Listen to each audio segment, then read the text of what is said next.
magic. Absolutely magic. Let's see. Looks like the microphone audio is good. We are now using a different audio managing software, so things could get exciting. Things could get very, very interesting very quickly. So hopefully we don't have too many problems with that. Please do let me know, as always, how the sound balance is, my voice compared to the game audio.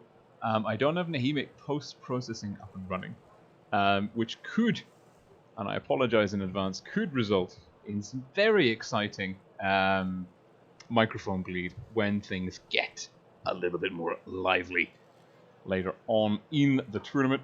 Anyways, this is rolling. Welcome back to the channel. We're running a little bit behind schedule, mostly because I was stuck in a game of Terraforming Mars, and I won it, but it dragged on much longer than we had anticipated. So let's see.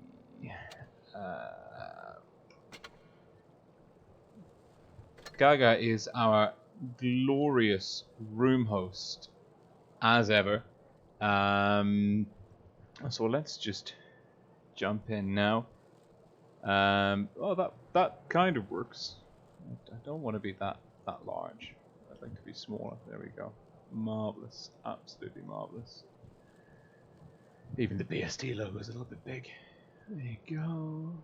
Look at this. Editing on the fly. Professionalism levels are low. Low. But we've got Wild Ones help us here. Let's just communicate.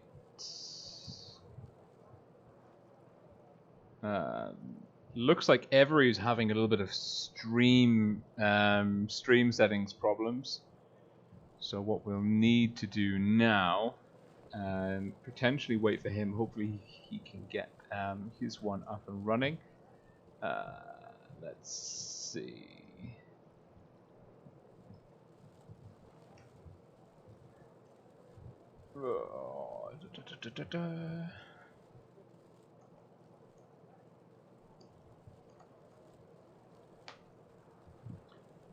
Just getting fantastic. We've got Endgame here. That is half an bueno. People on the way. Greg Owens, so much at 10:30. Well, look, we're doing our best.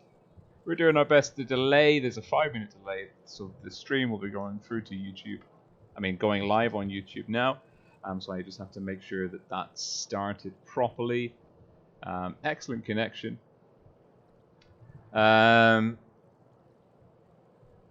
People are here. Wonderful, and we are streaming. It's looking glorious. The microphone's working. The game sound is good. I am a happy man. So we're starting off. Well, let's actually just have a quick flick through. I'll show you. We're through to the top 4. Endgame, Legion, R2K, and Raid have made it through. We're going to be seeing Endgame versus Legion imminently. They're going to play a best of 9 series. And then a little bit later on this evening, we're going to see R2K versus Raid, also best of 9. It's a double elimination. So the losers of these 2 matches will play on Wednesday at 8 p.m. Going head to head, and the winners of these 2 matches will see Wednesday evening a little bit later on at 9 p.m. CEST.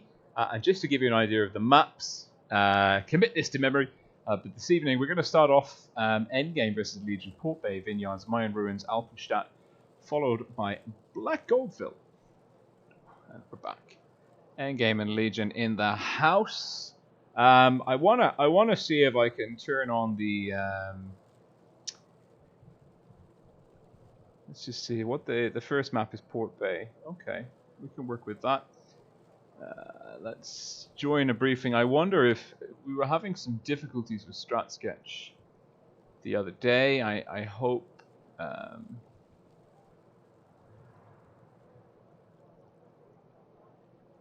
hope those are more or less sorted. Apparently not. Oh, that'll do. That's good enough. And it's not R2K, and it's not Win. Oh, we're so behind. It's Endgame versus Legion. course, Legion's logo is not only the wrong size, but is also in the wrong place. Legion on the blue team. Wonderful. Let me just make sure Kaga, our glorious room host, thank you, of course, so much. Thank you so much to Kaga for doing the hosting. You've done it well. Perfect. Let's see. And is she in a room? Yes, she is. Rejoin.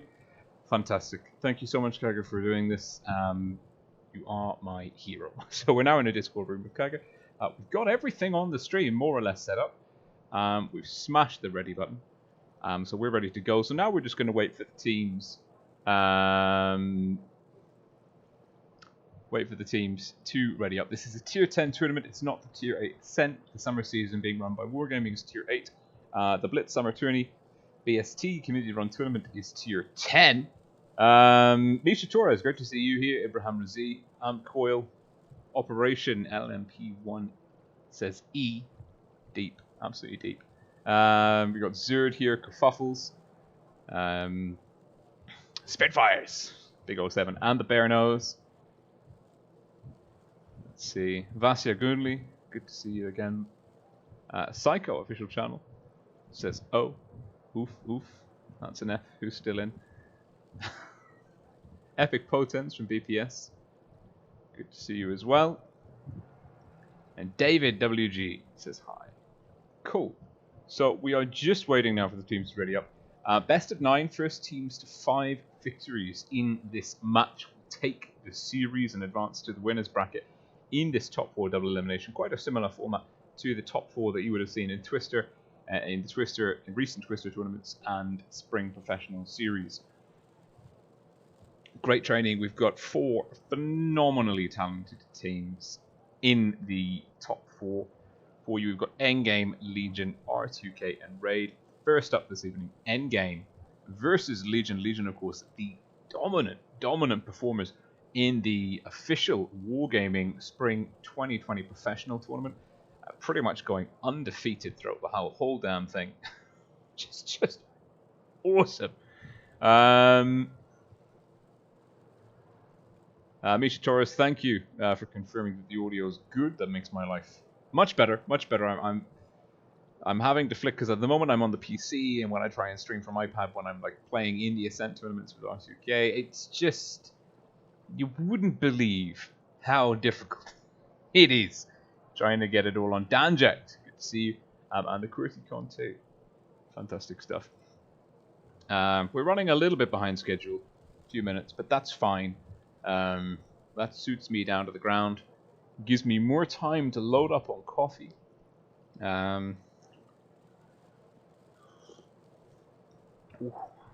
Is my mug see-through? It is. Fantastic. It's green, so it's not picking up on the webcam very well. It's a Starbucks Philippines mug. Good times, very good times. Endgame ready. We're waiting on Legion here. Endgame, we're going on to Port Bay. It looks like Endgame are going to be playing a nice little twist on some classic strats. The 268 makes a lot of sense. That sees a lot of rotation on this map. Endgame will be playing from the north spawn.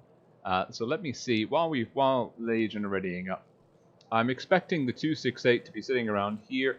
Potentially we'll see the Vickers doing a quick boost, solo boost up to this window here, getting early spots in.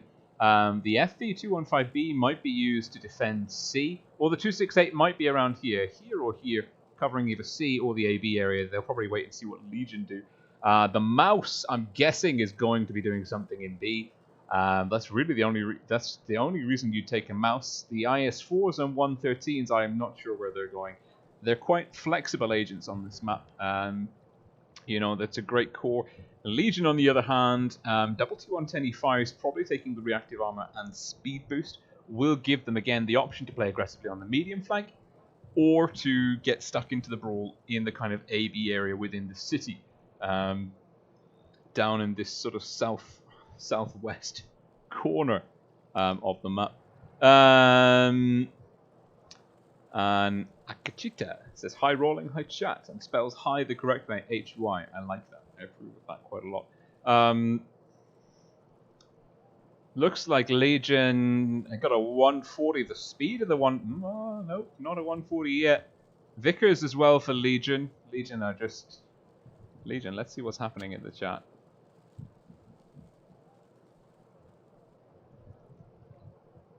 Ugh. God.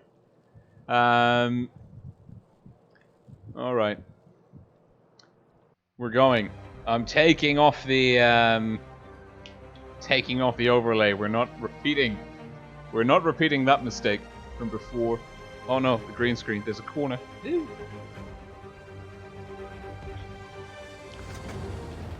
Oh, other way. Fantastic stuff. Endgame. Red team north spawn up against Legion, blue team south spawn. And the Vickers is not going for the boost. The Vickers is going for a climb and a scout. Looks like the climb was ineffective. Skin the Snack Vickers for Legion, also getting some aggressive spots in. Yeah. Where's the 268? I was just completely wrong. Oh no, the 268 easy in one of the two places. I thought that the Orca, with his 4 or 5 year camo, 45-degree angle. Perfect positioning there. Using Romka now. Romka in the spotting position. The mouse 313, red 4, is going for A, playing aggressively. Of course, he is going to run into Object 3. Object 3 is unspotted. Object 3 will be getting a little bit of traverse stuck there. Does connect for 604. Is spotted. Look at that beautiful attachment. Quickly rotating back into cover. Huge damage going into Winchelade, but Winch is shielding Specky. Great play here. Winch takes the damage. Specky locks in the cap. Specky with the tectonic camo pulling back behind Winchelade. Unilock's taking a bit of fire there. Endgame with a cheeky cap on hay. And Specky, he's getting hit on the crossing, returning. Winch 2 bleeding hit points. It cost them dearly, but Endgame started with a pretty good hit point lead. Now they're behind pretty much neck and neck actual hit points. The Honor doesn't quite connect with Specky.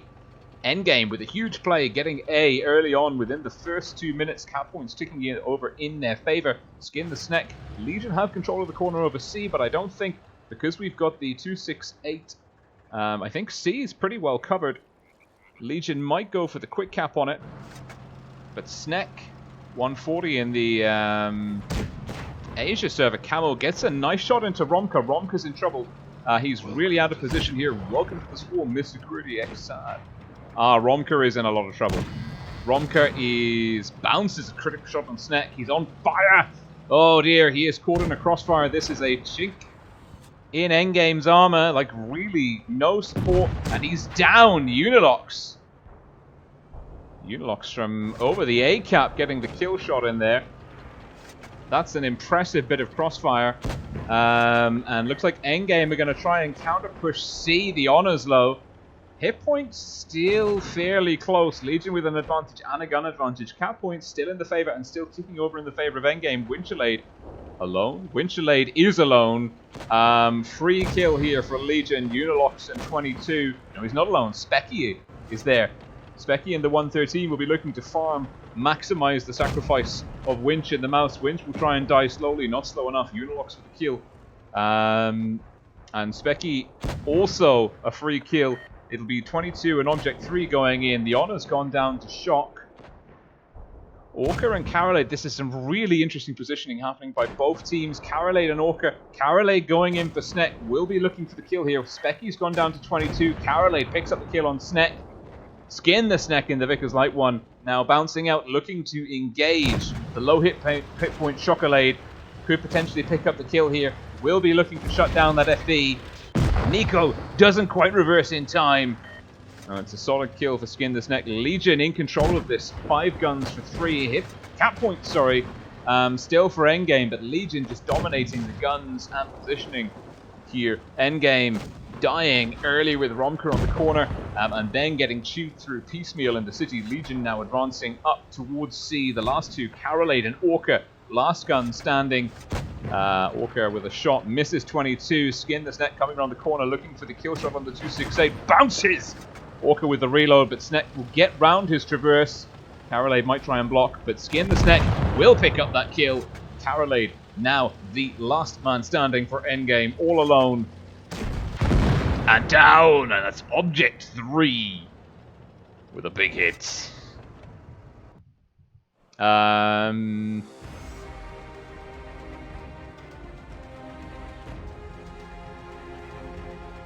Let's see. Greg Snyder says, Rage at Wargaming, but Blitz is the best. They always come back.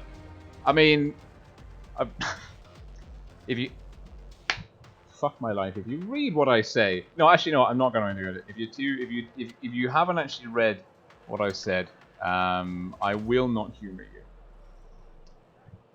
We're still very much...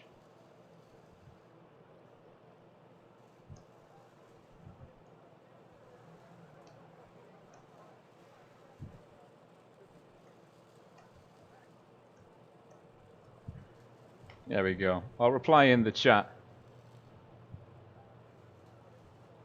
There we go. That's my take on it. So the spawns have swapped.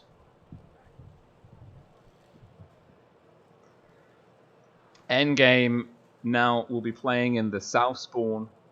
Legion from the north. We are ready. Endgame doing some slight changes, dropping the mouse. That was the mouse is a tricky tank to play in kind of variable speed lineups, particularly on maps such as Port Bay, which we definitely didn't forget the name of there. Endgame, red team south spawn, Legion blue team north spawn.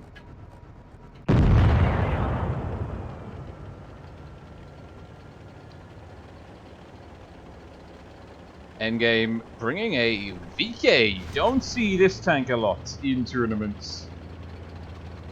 Very interesting to see it in rotation here. Carolade is the Vickers. You can see the Vickers is getting a lot of use as people explore the 7.0 meta. Carolade up the red line, maximizing his chance of spotting up someone early. And B is on the go.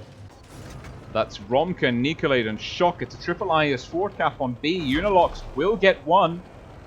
But the triple cap, unless they can get another reset in, and that's the honor, bouncing on the person who's already reset Romka. Nico will take a hit. Getting out of there, and I think it was 22 who got the shot in. Nico needs to get round the corner safely.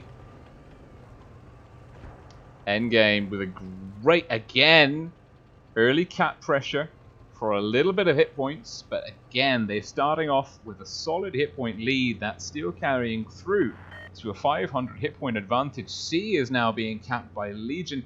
Legion with a slightly varied strat on the tank. That's the right E5.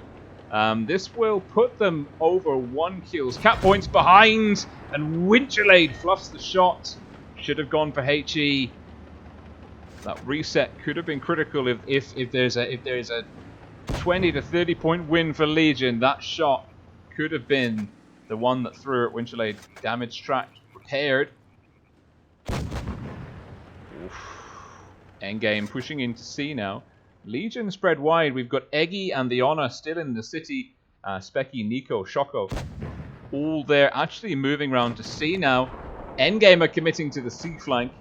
Looks like, and if you have a look on the minimap, Legion are aware of this. They are rotating in. There's some big things happening here. Carolade and Orca will be looking to gun down Skin the Sneck. Carolade potentially with the kill shot will pick it up. Orca's taking a bit of a beating there. Now, Unilox getting farmed. Legion pushing in over C quite aggressively. Carolade ping. Was that our ping or their ping? Not sure. Unilox holding on. Object 3 getting really bullied. Chocolate with a nice opening up a new flank. Pulls a shot out of 22. Doesn't connect himself. Sneck looking for the kill on Winchellate, and that's a massive hit! Oh my god! What happened to him? Now 22's in trouble. Endgame have received the push perfectly. They've lost Winch in the 72. But they are, well, they're leading by a gun.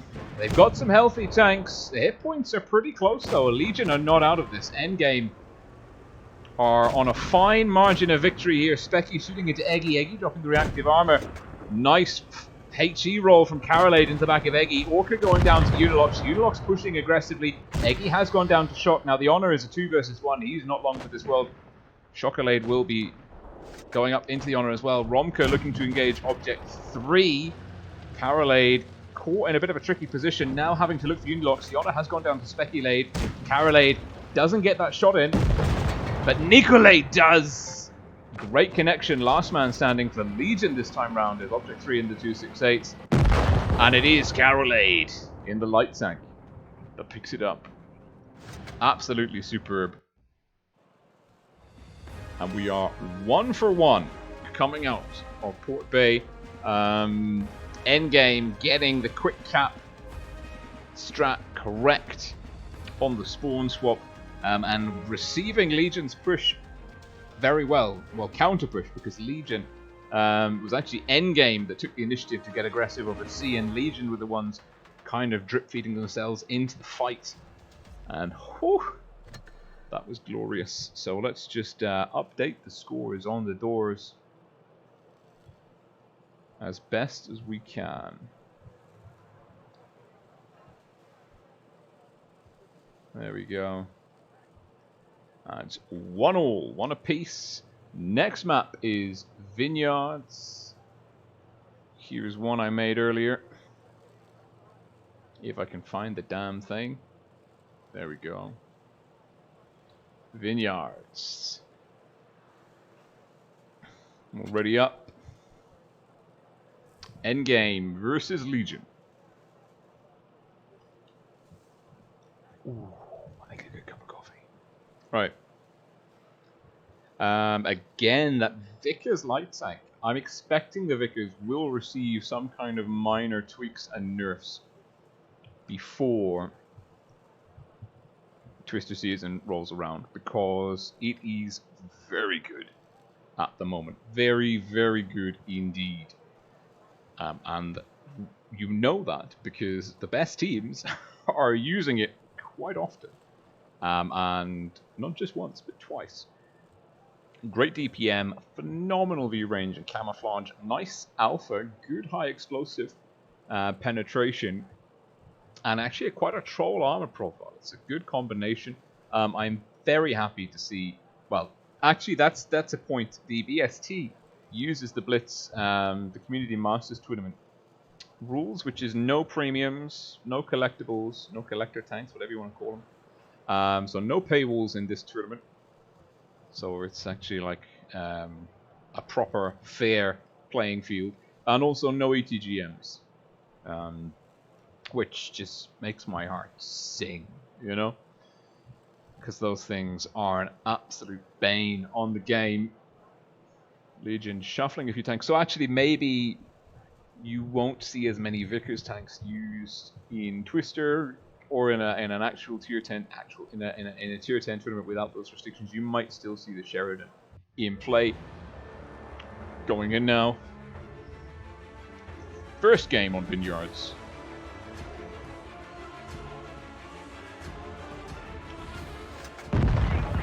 Endgame, red team, north spawn. Legion, blue team, south spawn.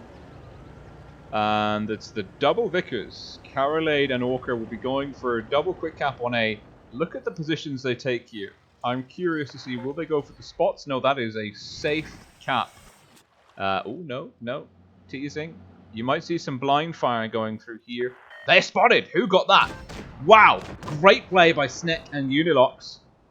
They don't quite deny the cap. They don't... Oh my goodness me! Carolade has been brutalized. And Sneck has taken quite a bit of damage too in the Leopard 1. God damn the Legion players with the name Sneck everywhere. It makes my life so much harder. But hey, you wanna change your name? You do you. So Sneck and Unilox now pulling off A. They've come up trumps on that trade. Endgame still with a huge hit point. Well, not anymore. They had a hit point advantage. Carolade has been turned into half a one-shot.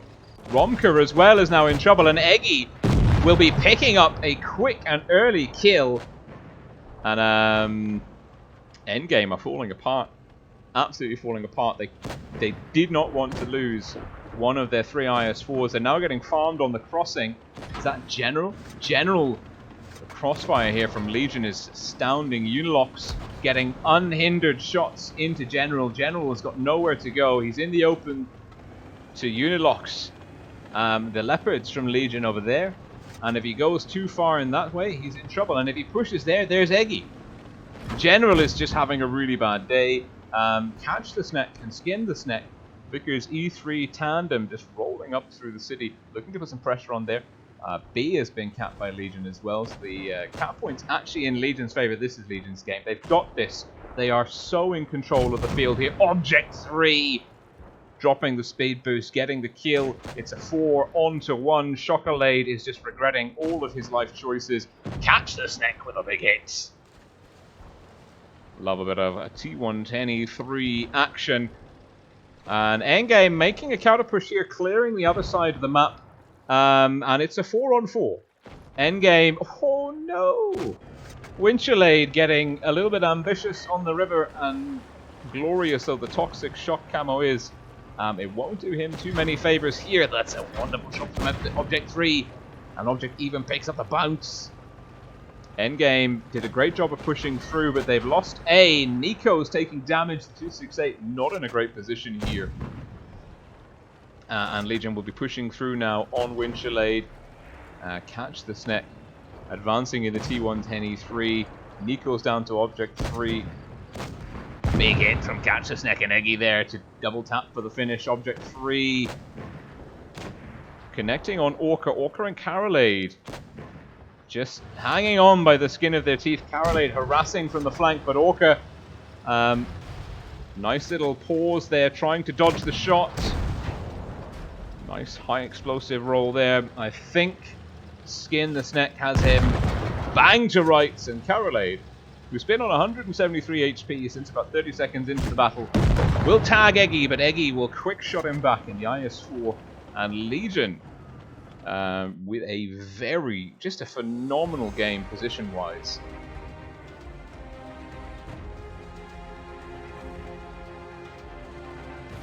That was, I mean, whoa. Let's have a look here. Poor Carolade, just absolutely eviscerated on the cap. I thought they were safe. Great play by Legion using the Leopards. I mean, this very dynamic double Leopard plus a Vickers. It's a glass cannon, but it worked. They really worked the angles and the positioning. And Legion just absolutely taking Endgame to task. They understood where Endgame's tanks would be, and they understood how to get them in the crossfire once they had more information. And Endgame, they had no options. Very early on, taking one of your two Vickers down to par for one shot. And then, of course, losing one of your few heavy tanks also early on. Endgame were just on a horrific back foot. It was just, oh my goodness me. I can't fathom it. Absolutely cannot fathom it. I don't know if Endgame made a mistake, if Legion got lucky, or if they just planned that to perfection. Either way, it was good. That was good to watch. On the one hand, I like it when there's so much happening that you're never without a dull moment. On the other hand, it's kind of frustrating because you've got your eyes and attention on one part of the battlefield, and then you see some hit point pool bar from the other. From you're on the outside, something happens in the city, and you just see the hit points go. Whoosh. You go like, we missed something. Shit. So on that note, in the video description are links to Satan and Every's channel. Satan is unfortunately not able to stream today, but I think because it's his birthday, if I'm not mistaken. But Wilds One Helper is also streaming. Assuming Every got his tech issues fixed, and this is also, I believe, Wild One's Helper's first time streaming. Let's see. Every is here, great. So I will put Wild One's channel in the video description too. So if you are looking for any juicy clips for the highlight reels, You can, of course, go and check out their videos for a different perspective on the same action. But it looks like everyone's ready. Going back in now to Vineyards. Legion leading endgame 2-1. Legion are the favourites coming out of the spring season, remember. They are the ones to beat on the EU server once again. Endgame, red team south spawn. Legion, blue team north spawn. Legion with double Vickers Leopard this time. Double T110E5, Object 3, of course, is in the 268 Chaser with all the bells and whistles. One IS4, Endgame, double IS4, 140, 268, T110E5, Carolade! No! Early damage once more, but it's far better than the previous round of damage. And Orca also getting tagged. Endgame. They really don't have the measure of this map. Legion are all over Vineyards. They've got Legion have got a phenomenal positional advantage. Skin the Snack deep in the ruins already. And look how aggressive Legion are here. The blues on the minimap are... They've got eyes into the red spawn. They're getting Endgame kind of caught, at least this pocket of Endgame, getting caught in a crossfire. And Legion, they're using this, you see, Catch the Snack, Eggy, down to 22. They're all following the same kind of ridgeline that's intercepted by the bridge. A nice kind of cohesive position. They can quickly relocate and fall back into supporting lanes of fire of each other. And it's difficult to push them. And Legion are in a great position. They've got a healthy cap lead, although Endgame with the cap on C have locked it in. It's under 1 kill. Endgame are still within. They can flip the scores on the head. They can gain momentum. Skin the Snack getting tagged. Getting safe. B on the go. That looks like it's... No, it's not the 140. Who's in B? Ooh, Carolade. Carolade's in B. Endgame have actually dug out quite effectively. They will be getting that momentum, but they might be losing momentum because Legion are taking the initiative here, and they are pushing into Nico. The same position where we lost the IS4 in the first game on Vineyards. Legion are going in for a quick kill and a gun advantage early on, but they are being punished for it. Endgame were expecting it this time round. Eggy will be trading off for Nico. No, Nico stays in the fight. Now using Eggy's corpse as a shield, but it's not enough of a shield. Catch the Snack. Where is Catch the Snack? Catch the Snack is there with the kill. General with a nice roll, and it is a gun for a gun. Hit points and caps in the favor of Endgame. Endgame on the defensive. Dakudas looking for Winchelade. Doesn't get it. Gets tagged for 6. 640 by the 268. Object 3 rolling around the corner. Looking to finish. Winchelade will get a big hit into Chocolade. Chocolade has a positional advantage here. Object 3 now spotted. They're going to trade shot for shot. Object 3 fluffs it. Takes 650 from Chocolade. Endgame have lost A. No, they've lost C, sorry. 22 swinging C. Legion now will have the cap momentum in their favor. They are down by 1,500 hit points, but again, that doesn't matter so much. General taking some fire from Skin the Snack. And this is a bold play. It might be too bold. Snack opening himself up to a world of hurt, looking to dominate the cap further. And he is... Oh dear, that could be a costly, over-ambitious play. Looks like he's going to get past Orca. Carolade bounces. Orca will delete him. Will be shutting it down. General will be going to swing in A. General has to haul ass. He has to get there. But Object 3 is finally taking down Winchelade. And Chocolade will be getting all Object 3. This is a game. Swings and roundabouts. Endgame needed that kill. Dakudas is low. General's getting A. Oh, Shock gets a critical bounce. He's down to a one shot. This could be game for Legion here. 22 lands this shot, and it is game, set, match. And Legion, by the skin of their teeth, lock the second spawn in on Vineyards. And that was back and forth back and forth the whole game through. Endgame getting punished initially once more, receiving the push, the same push from Legion, that isolated IS-4 in the ditch just on the outside of the city, receiving that much better, but still outplayed in terms of cap points. I think if Endgame had slightly better map awareness and cap control, they could have carried that through. Certainly they were 4 guns on the table versus 3. Legion just managing the cap pressure that little bit more effectively. Legion now, and well, let's point it out that it's a best of 9. It's the first team to 5 victories takes it. This is not match point. We're going into Mayan ruins. Let's find a...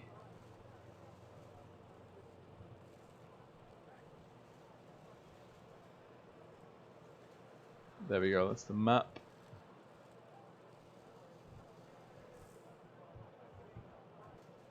So it's 3-1. Legion leading endgame 3-1. Going into the 3rd map of this series. Legion dominant on Vineyards. More dominant in the first game. The second game was a little bit sketchy. But these two teams very, very evenly matched. Mayan Ruins, an interesting map because teams get janky with it. They like experimenting. It's a map that actually has a lot of opportunities for strange strategies, for cunning and conniving plans. And it's actually a map that you'll see a lot of teams take a gamble on a Clipper, and that might be what we're seeing Endgame do here. Looks like Winchelade and Chocolade both in the 50B. Orker at the 7201k, I'm not sure. I'm not sold on that tank, but I mean, these guys literally are the pros. So, like, if they're doing it, there's a reason they're doing it. We shouldn't question it. We should ask some questions about it, but we shouldn't doubt it. That's probably the better way of phrasing it. Next map, Mayan Ruins. You can see that in the middle there. Tanks getting ready. It looks like Endgame are going quite heavy and quite dynamic. This is a particular lineup.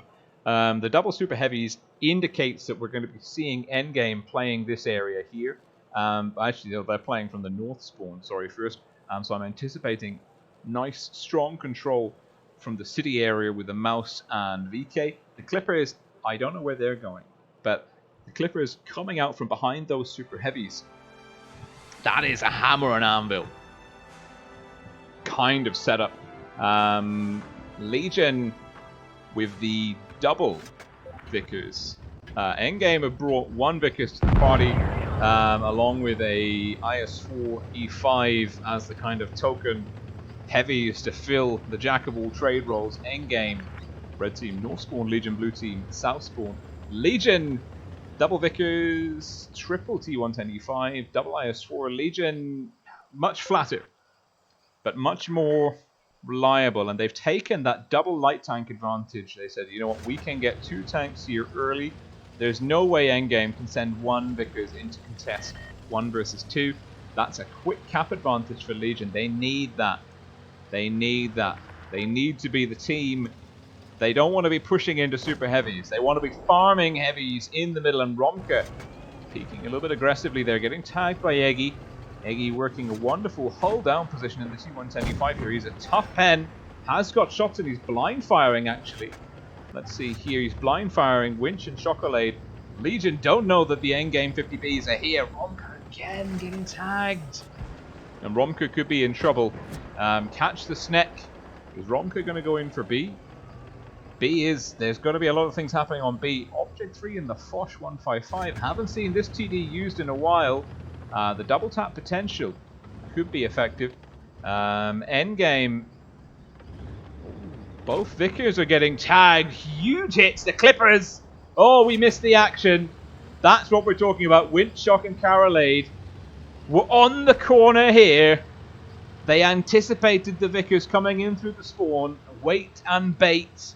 And that has flipped the game on its head. Now Endgame have a gun advantage and the cap point advantage.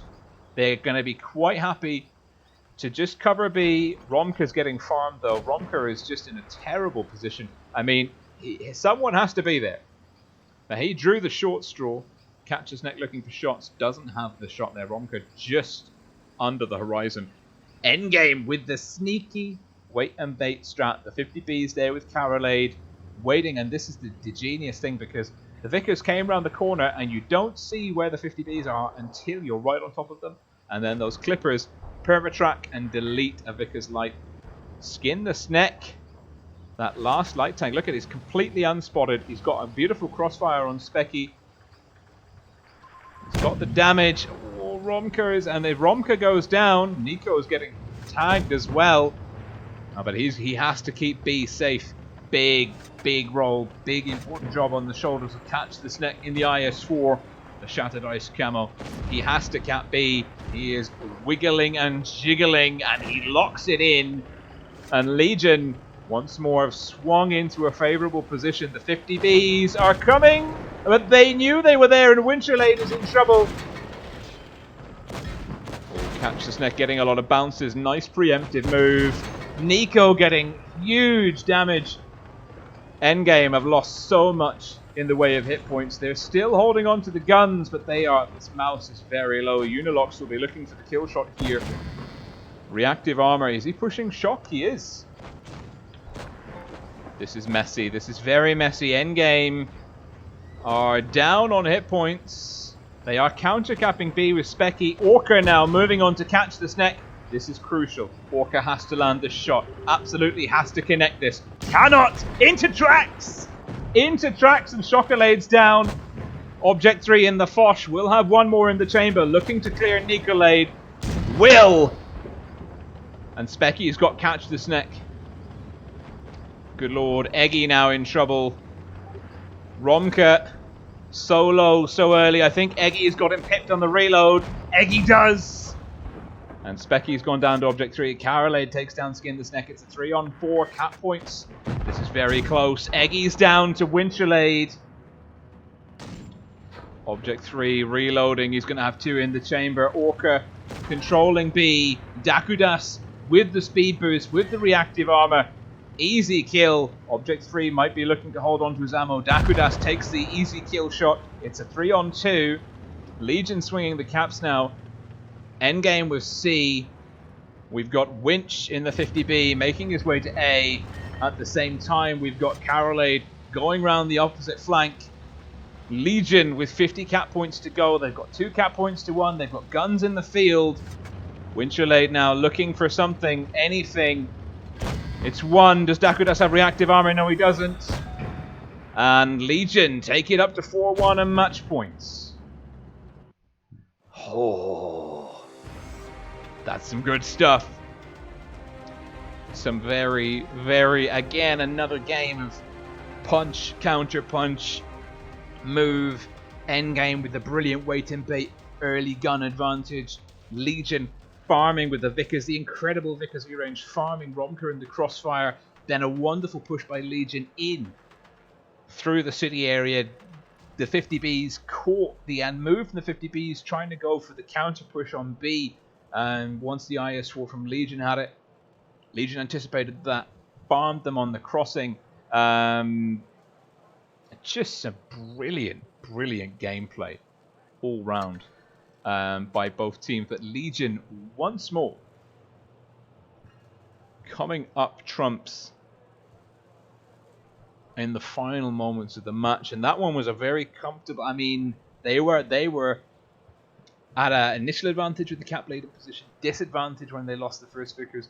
They got that back very quickly, and then they didn't let go of that lead for the whole game. We're going back into Mayan Ruins, swapping the spawn. This would be the third, going out on the third map out of 5.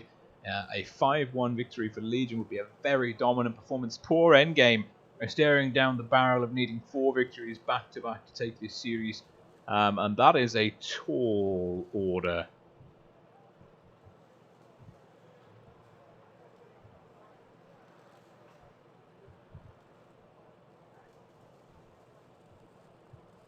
I'm just reading. I'm catching up with the chat.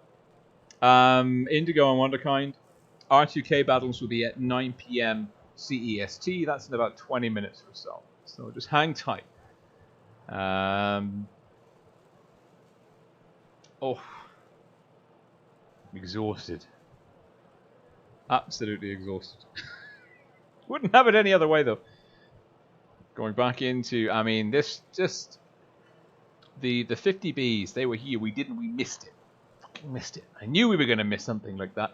And it just happened so quickly. The Vickers, they got the C cap from Legion. They thought, okay, let's go scout the spawn. Now, the problem is when you bring your tanks around here, these lanes, you don't see what's around the corner. You don't proxy spot it until you turn the corner, and by that point, you're traveling 50, 60 kilometers an hour, and then you realize you've made a terrible mistake, and you get burnt down, especially double 50Bs, backed up by another Vickers. That is a lot of DPM in a very short time window.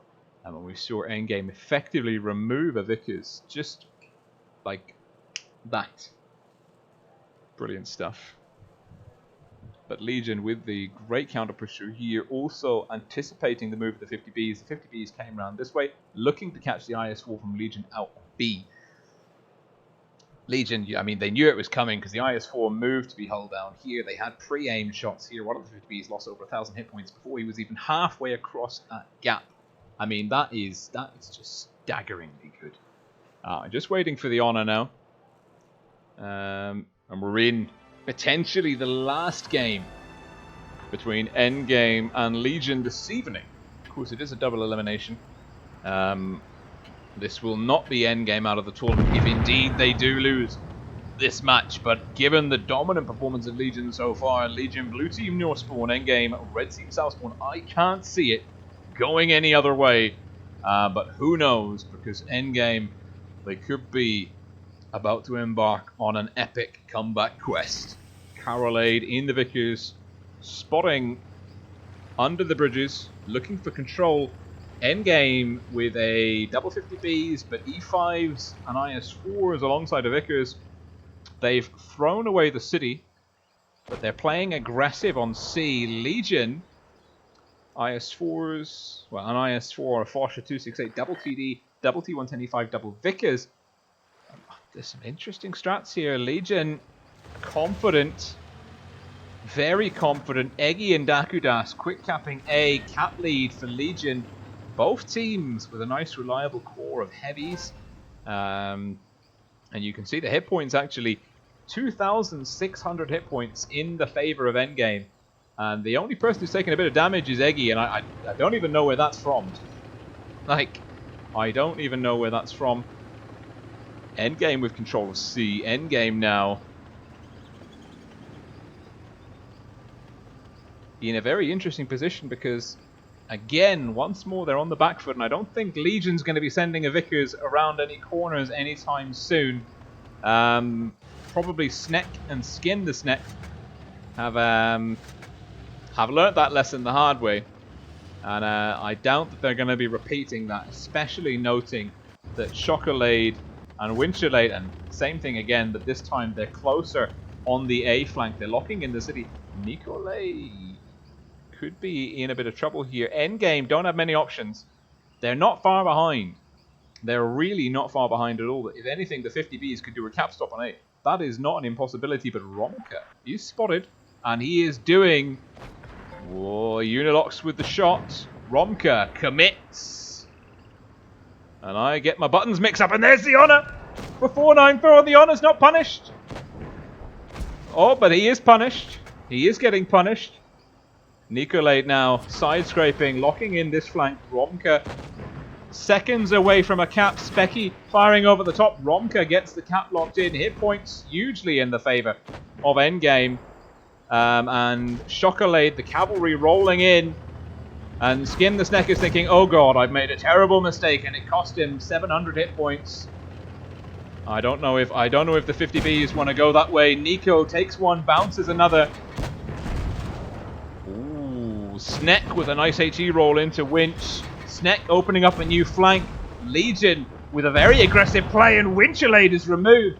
Sneck now going for Shocky, misses that shot. Shocky looking to stop him getting round. He does get round. Another look at the damage here. 540 from a light tank. Are you kidding me? Legion piling in through the middle. Do or die here. Endgame hanging on for dear life. But they've got the tanks. They've got the hit points. And they've got Legion, all three of the Legion tanks, trapped in this pocket. They take down Chocolate. Eggy, he's just caught up in traffic. He's removed by Nicolate. Snek might have to run, but I don't think he can. I think Endgame are going to snatch back potentially the first of many victories. Does Snek get out of there? Does he get out of there? I don't think he does. I think Romka will be firing for revenge. And Dakudas, last man standing, surrounded by his falling comrades. And Endgame, turning it on its head. Oh. Wonderful, wonderful. I mean, Romka, look at that. Great damage and got the B cap. The 50B's got a clip out, clipping a bit for Chocolate. But they, by pushing into the middle, Endgame drew Legion in. Legion came in. They didn't get punished when they kind of peeked the middle the first time around with the Honor and the Foch 155. They did it again with the Vickers light tank, and the Vickers found out the hard way that that was not where he wanted to be. And Endgame were ready for the second time. And as Legion pushed into the 50Bs, Endgame came in with a pincer move. So as Legion were kind of pushing in this way, the first time with the Foch 155, the Honor getting the reset of B, took a bit of damage, but it wasn't like Legion could have been quite confident that there wasn't too much happening there. And then when they went the second time, as Endgame brought the 50Bs in here, the rest of Endgame just piled in here. And it was just this was an absolute madhouse of a brawl. And Endgame with a huge hit point advantage, like out of the starting gate, just by the tank composition that they brought to the table. Put them in such a good position. They wanted that brawl. And I think teams need to start paying a bit more attention to that. Because if you can start with a 3k hit point advantage, go for the brawl. Get the enemy to commit early, because you're going in with a huge advantage. That if you can carry through good focus fire, hit point rotation, you win. I mean, you might win. Probably, if you're not at Legion's level and you try it versus Legion, it will go very south for you very quickly. Next map is Alpenstadt. Let me just find... There we go. Wonderful. It's 4-2 to Legion. Legion sat on match point. Alpenstadt endgame will be going from the south spawn first.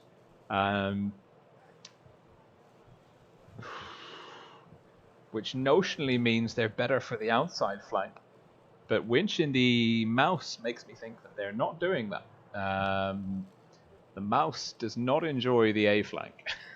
What we saw a lot when this map first came out is teams playing from the south spawn would go for a push onto here, and they try and isolate and shut down enemy tanks in this area here. Typically the TDs and maybe a spotting STB, hull down, tank with good gun depression might be here. And this was particularly true when we had the Progettos were in meta. That kind of auto-reloading DPM was great, especially pre-nerf. That was a very, very powerful tank. That saw a lot of use actually at the offlines for Twister 2019. So, I'm not sure what endgame are thinking here.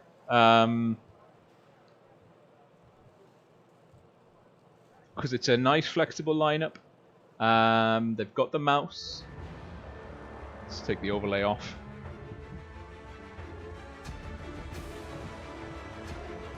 Legion with an STB, Vickers, T125's core. Like, this is quite... The teams are quite similar. The main difference is the mouse for endgame. Legion blue team north spawn. Yeah, the STB. The STB says, I'm going here, and I'm going to use my phenomenal turret hull down. Looks like both teams are going outside. Orca spotted early. Has to be careful. There's a lot of heat. A lot of heat dialed in on him. He's still spotted. He's going to have to wait for his camo to reset. Carolade, potentially now, keep an eye on the minimap. If Carolade goes in for the cap, which he does, Legion may quickly be moving. No. Snek and Skin the Snek actually rotating towards C with Eggy. Legion going for a counter push. Carolade spotted. Will he take any fire? I think Skin the Snek can land that shot. No, he can't. And Eggy doesn't connect either. The Vickers, small target moving at speed and long range. Quickly out of C. Winchellade in the only place a mouse can be is going to get reset by Unilox. Unilox absolutely has to get the reset. Doesn't do any damage. Forces Winterlade off. Player 22 getting fire in there. General getting tagged on the crossing. Catch the Sneck. Hull down, potentially isolated here. No. Dakudas in the T110E5. Holding the line. C is still ticking over. Endgame with a good score going at the moment. Skin the Sneck. Finds the wrong end of the red team. Romka's also losing hit points. He's down in the valley, 22, and Unilox pushing up past him. Interesting that they're going for Chocolade. Skin the Sneck's down. Endgame are in a great position here. They are down on hit points, but they've got cap points. They've got a gun advantage. And I think Catch the Sneck will be going down. Misses the shot on Carolade. He's down. 2 gun advantage. The mouse is the next tank. Sneck in the STB, brawling the heavy out of existence. Now Chocolade in trouble. Sneck with HE into the back. Chocolade will be looking for one good hit. Reactive armor's on. He's on fire. Bounces. Oh no. Chocolade is going down, and not in a good way. And Legion are actually 2-1 hit points up. Endgame have been brutalized. They have been punished and bled dry for their aggression. They lead by guns, but not for much longer. Eggy's going to look for Carolade. He should be able to pick up this hit. He's going to be losing a lot of hit points in the process. He does get Carolade, and here comes the cavalry. And it's going to be 22 with a kill shot on Orca. Easy peasy, and now Romka. Oh, Legion have turned it round beautifully. 22 and Eggy engaging Romka. Sneck and Dakudas on General. Nicolade. Where the hell is Nicolade? Nicolade off to one side, getting a shot into Sneck. Sneck will quickly shut him down. And Legion have this one in the bag. Unless Romka can land 2 ammo racks on a bounce. But I don't think 22 is going to miss this one. 22 with a quick kill. And General. I think General's just quit. He's like, nope, I've had enough. No more. No more, no more, no more. Oh, glorious. And Legion wrap it up. 5-2 endgame. They started a comeback quest. And Legion said no. You should have done less of that, please. And that is 2-5. Legion to endgame. Next games will be starting soon. That's it. That's the scores. And it's going to be R2K versus Raid. So while I'm here, what I'll do is I'll take the opportunity to reset these scores.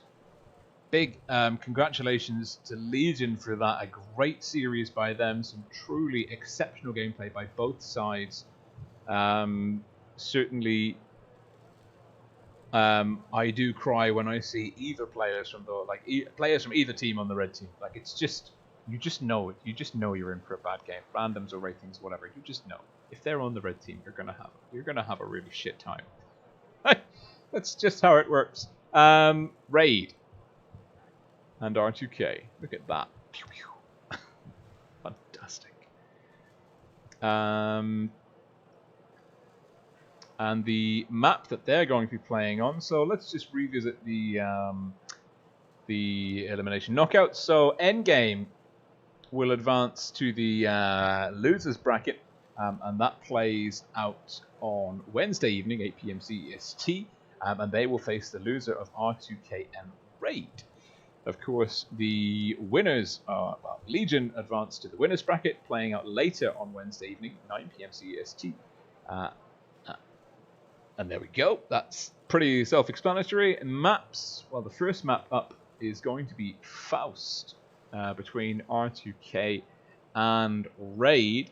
From what I know, Faust, I would say Faust is probably a preferred map of R2K. Certainly, I know that they are quite confident on it. At the same time, Faust is a map with a lot of crossfire opportunities. It's a map that can be played very intelligently, and Raid as we all know, are a very intelligent and strategically oriented team. They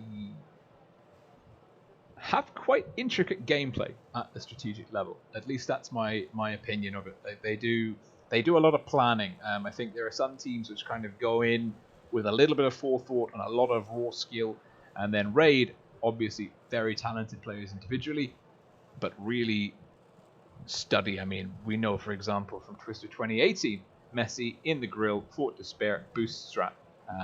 And teams have been boosting tanks for years and years and years, but they were the ones that kind of brought it into the mainstream, and that's something that we should expect. So, let's see. We've got now a little bit of time, probably not enough time for a quick chat. I'm just going to drop into... just going to go and drop into now the BST group.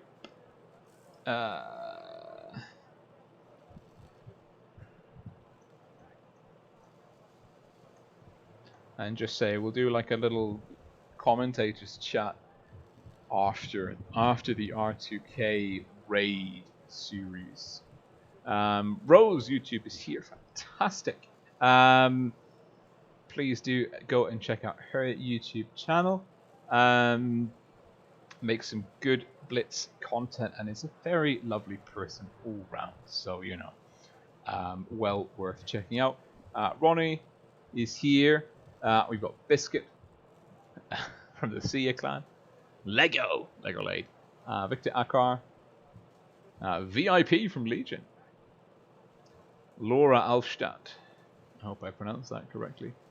Kerfuffles, my man. Cryptic. Cryptic says Legion with another throw reveal. I read that as throw reversal. I think they are maybe that's part of their plan. Pretend they're losing and then just flip it on its head. Every confirming we'll do the chat afterwards. Bueno. Let's see. Yeah, go on then. Why not?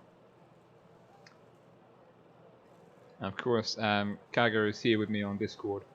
Our silent partner, room manager, a huge shout out to her as always.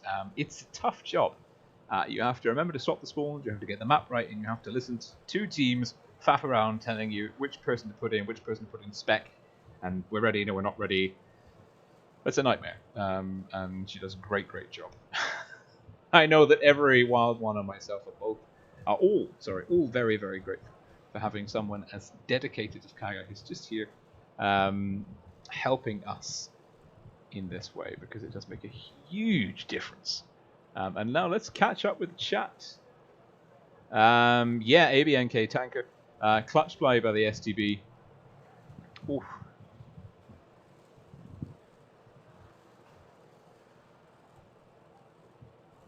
My coffee's gone cold. This is devastating. Big sad. Okay. Oh, the first R2K person has arrived. No, they're on the wrong side. No. It's okay. I can move the logos around. I can do it. Nope, that's a different logo. That is a different logo. Nope, that's also a different logo. Yep, that's too many layers. Nope, that's not R2K. Yes, that is R2K. Okay, there we go. I've moved the R2K logo to the other side, and now I've moved the Raid logo to there. Look at that. It's like playing with a PowerPoint presentation, but it's not. It's OBS. Ah, Happy Kiwi's here. Brilliant. Absolutely brilliant. And Wild Virus from the Zenith clan. 07 to you.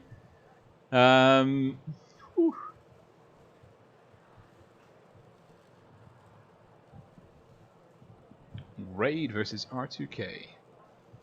R2K piling up into the room. Raid. Let's go make sure that they've got the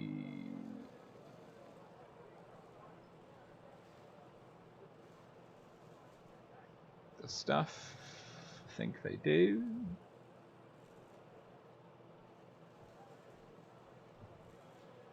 Let's see.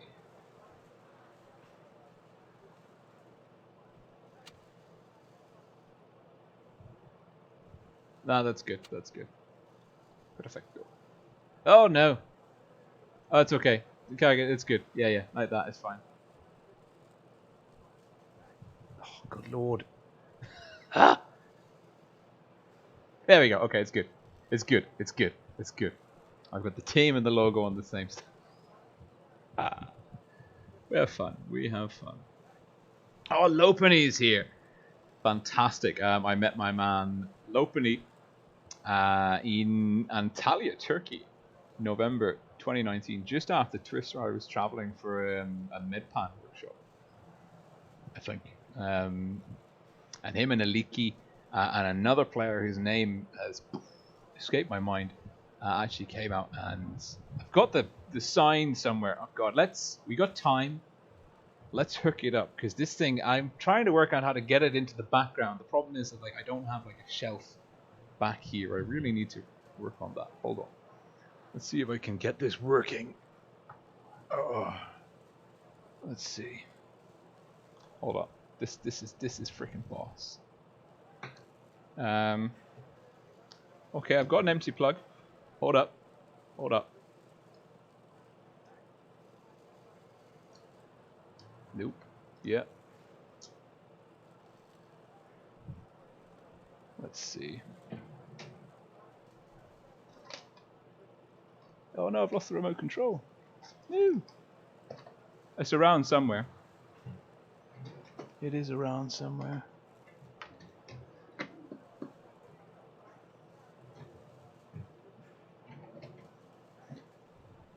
He says, hopefully, hoping the dog hasn't eaten it, which is not an improbability, given the dog's bloody proclivity for such things. Interesting, very interesting. Well, I'll see if I can find that later. And I stepped out of the fan for like 2 seconds, and now I'm dripping sweat. Ridiculous. Raider here, great. That's good stuff.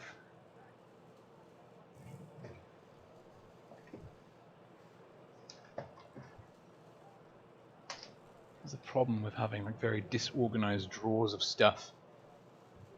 Just bear with me. There we go. Oh, magic, I've disappeared. I'm invisible. I'm invisible. I've got my eye on the screen when everyone's ready. Oh, I need to ready up. That's my bad. Alright, I'm ready.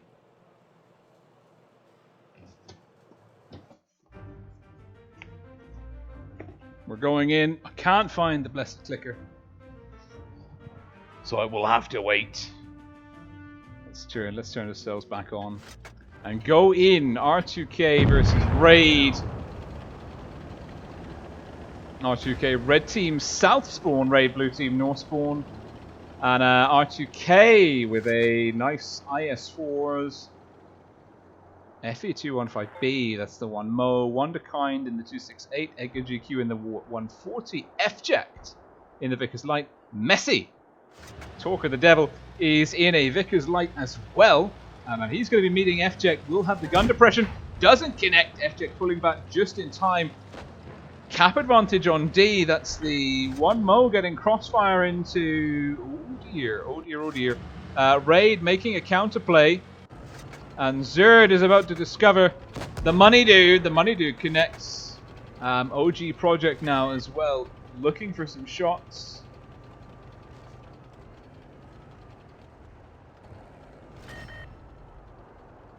And Raid with A and B. An innovative and interesting strat.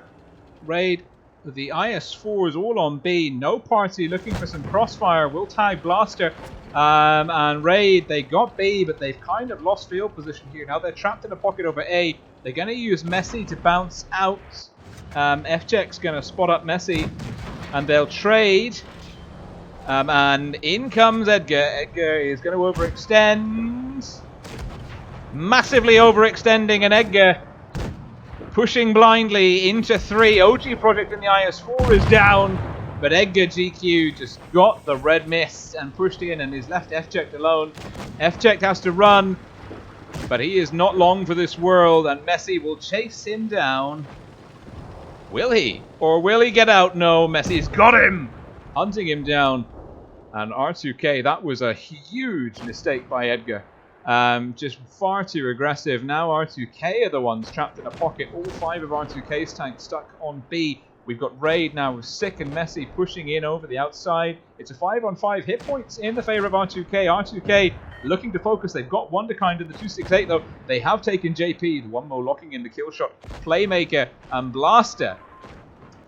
My camera work leaves a lot to be desired. Blaster will be taking down the 1mo. Unless the 1mo can get safe. I don't think so. I think he's leaving himself. No! Blaster hits track. Dimebag is brawling. Sick. He's going to have to work hard for the bounce here. But he's down the slope. And Blaster will bounce. Dimebag also bounces. R2K are not dead yet. No party bounces Blaster. No, are you kidding me? Messi could be doing a big carry ski here. Blaster tracks no party. Dimebag down to 6. Zerd. Oh, this is difficult. This is very difficult. Zerd locks in Blaster. Sick now. Has free reign on Zerd. Messi is down to a 1-shot. Zerd brawling. Sick. Hit cap points. 2-1 and in the favor. Zerd's calling for help, but I don't think anyone's going to come for him. He will hit up Sick for 1. Needs this bounce. Don't think he's going to get it. Doesn't get it, but that's heat. Sick will get taken to a 1-shot. Nico's coming in for support. Nico in the nick of time. And Messi now, last man standing. He's got 3 1-shots on the field. Well, no party is a generous 1-shot. R2K just have to hold. Nope. Messi has had enough. Messi has said, I don't want to play anymore. I can't do it. My armor profile is too good. I can't even take myself out. But I know how I can. Goodbye, cruel world. I don't want to be here anymore. No, I'm too late. I can't even die. Kill me. Kill me. Oh no. Messi's like, this is ridiculous. It's just like a comedy sketch. Like a guy couldn't even kill himself. I mean, a horrifically OP player.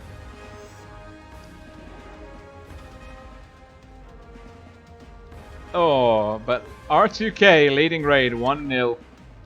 Coming out of the first game in this best of 9 fixture series. I mean, it's a match. A match is a collection of games, battles. It's a series. It's the actual, like, the top 4 is a series. So this is a match. The first game in this match between R2K and Raid. We gotta work and define on World of Tanks Blitz tournament esports nomenclature. Get our lexicon and our vocabulary locked in. Because, you know, if we don't understand it, how the hell is anyone else going to understand it? Raid versus R2K, Dimebag and OG Project just having a little bit of a tank shuffle there. R2K in by a whisper. Could have been a lot easier for them if Edgar hadn't YOLO'd into the Vickers that was not alone. He thought he was alone. He was not alone. Information is a very, very important asset. And we're just waiting now. I'm ready, they're ready. Looks like everyone's ready.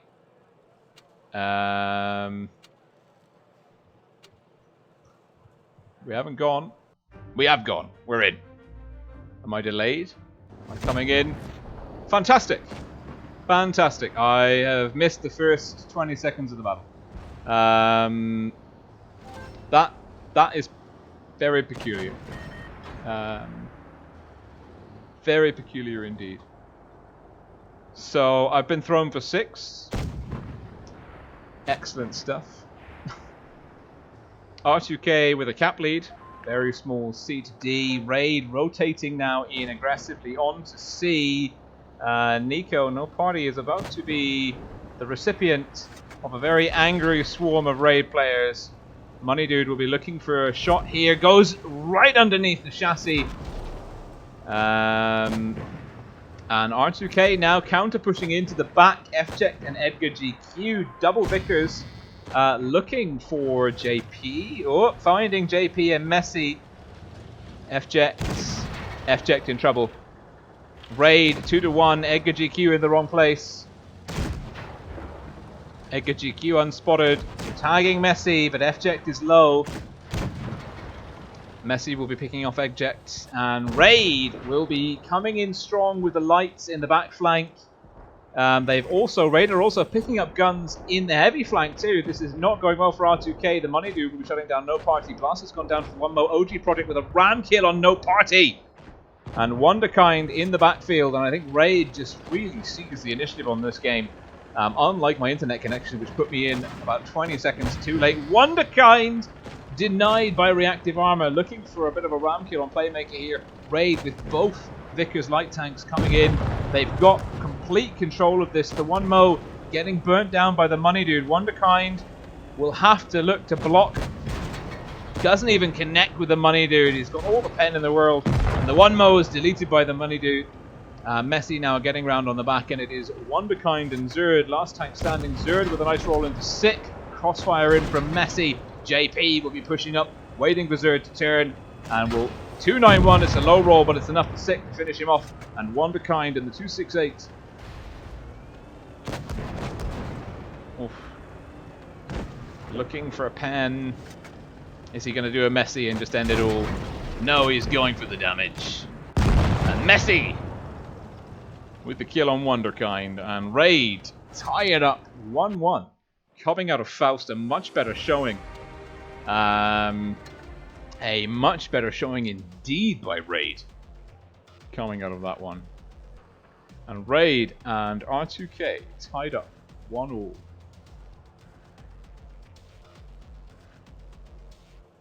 And the next map is going to be Rockfield. I'm just going to change the briefing to the Rockfield map, and voila. Different map, different fates, different strategies at play. Your guess is as good as mine as to... I mean, these teams are very evenly matched so far. It's gone the first game down to the wire for R2K. Raid a bit more in control of the second game and their victory there. R2K, their medium tanks, really, their mobile tanks in both games on Faust, dropping the ball the first game over aggressive, the second game out of position and not working together as a wolf pack. You saw Raid's tanks were completely in harmony, in sync, moving together as one, whereas R2K's were a little bit discoherent, not coordinated as perfectly as Raid's were. Now, Rockfield, interested to see how both teams tackle this. Looks like R2K are going for a pretty standard lineup. Wonderkind in the 268, some T110E5s, 113s. No light or medium. Oh no, FJect, sorry, in the Vickers. No medium tanks though for R2K. Just a nice solid light tank lineup. Raid. Raid. No TD. Very aggressive. They've got the 1-2-1. We're quickly in. We're not going to miss the fight. Thank you, RNGesus. If you're in charge of the internet connection speed as well, don't doubt it. Again,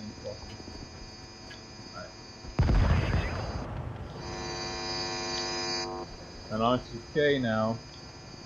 Red team North spawn up against Raid. Blue team South spawn. Teams tied 1-1 coming out of Faust. First map in this best of 9 fixture. R2K with only one light tank.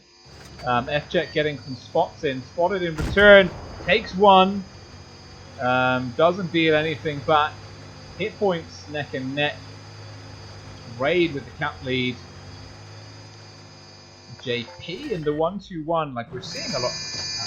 Toxic shot camo is just glorious. JP, we're seeing a lot of 1-2-1s being used, and I mean, It's got a nice alpha, it's got pretty good gun handling for sniping. If you leave its skill, that dispersion recipe blue shrinks to almost nothing, but it starts out like crazy big. And he is spotted. I mean, this is pretty tough. R2K within 1 kill of cap points. 1 kill will flip the scores. Not by much, though. The money dude's taking a bit of fire. That's the IS-4 on B. I don't think he's going to be able to get B safely. Zerd is there lurking. At the same time, of course, he does have Blaster, Sick. There's this little 113 trio of destruction. Project, Blaster, and Sick just holding here in the raid spawn. Clearly waiting for their moment to drop the hammer. R2K don't know that they're there, don't have any clue they're there. No one spotted at the moment. FJ's got a damaged track, hasn't repaired that, which is interesting. Now the 268, Wonderkind, red 2, and R2K are spotted. That's Messi getting the spots in. Edgar spotted, no party spotted as well. Raid now. We're going to expect to see those 113s counter push. As R2K get in position to push C. Zerd's putting the pressure on B. Dimebag and the 1Mo are going to be receiving two receiving 3. This could be difficult, and the 1Mo takes 1, will take 2, 3. Gets the track from Blaster. Dimebag doesn't connect on Sick. R2K are about to go very south very quickly. They're going to lose the high ground. They're going to lose 2 tanks. The 1Mo is in real trouble here. He can't even push down. Sick will be looking for an easy kill, and Raid are just dropping the hammer. Dimebag's getting out. He's going to try and shut down the money dude. Zerd's gone down to OG Project. This is mush bueno. And Wonderkind gets the quick kill, but Dimebag nowhere to go. Fell into the jaws of Raid. Good positioning. Those 113s used to perfection, and now no party is going to get rushed. Raid just going to leverage their gun and hit point advantage, drive this win home. They've got a 2-gun advantage, soon to be 3. OG Project probably with the kill shot here. I don't think no party can bounce it. He can't. He will get one into OG in return. Wonderkind with Messi behind him, JP in front, OG Project coming in again, another kill shot for OG Project. Edgar and FJect, last tank standing. And Playmaker now looking for the kill, will get it. And FJect doesn't want to drag that out longer than it needs to be. And Ray bouncing back strong on the first game. Beautiful play by Raid. Loved the 113s in the spawn. R2K just completely caught out of position. And that's that strategic level shenanigans that we were talking about earlier on. Let's just update the scores on the doors and have a quick catch up with the chat. Oh god, it's not 21. Good lord. Hasn't gone that far yet.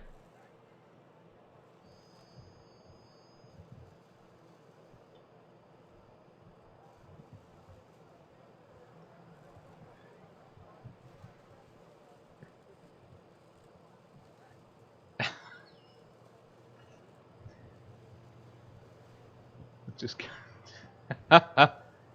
reactive armor doesn't work versus HE. I think it does, but I've never tested it and I've never really confirmed it either way. Oh, I'm reading again. My bad. My bad. I'm ready. I'm holding up the show. I'm old and I'm tired. Leave me alone. Right. My coffee is, I mean, we're down to about here, and it is now officially stone cold.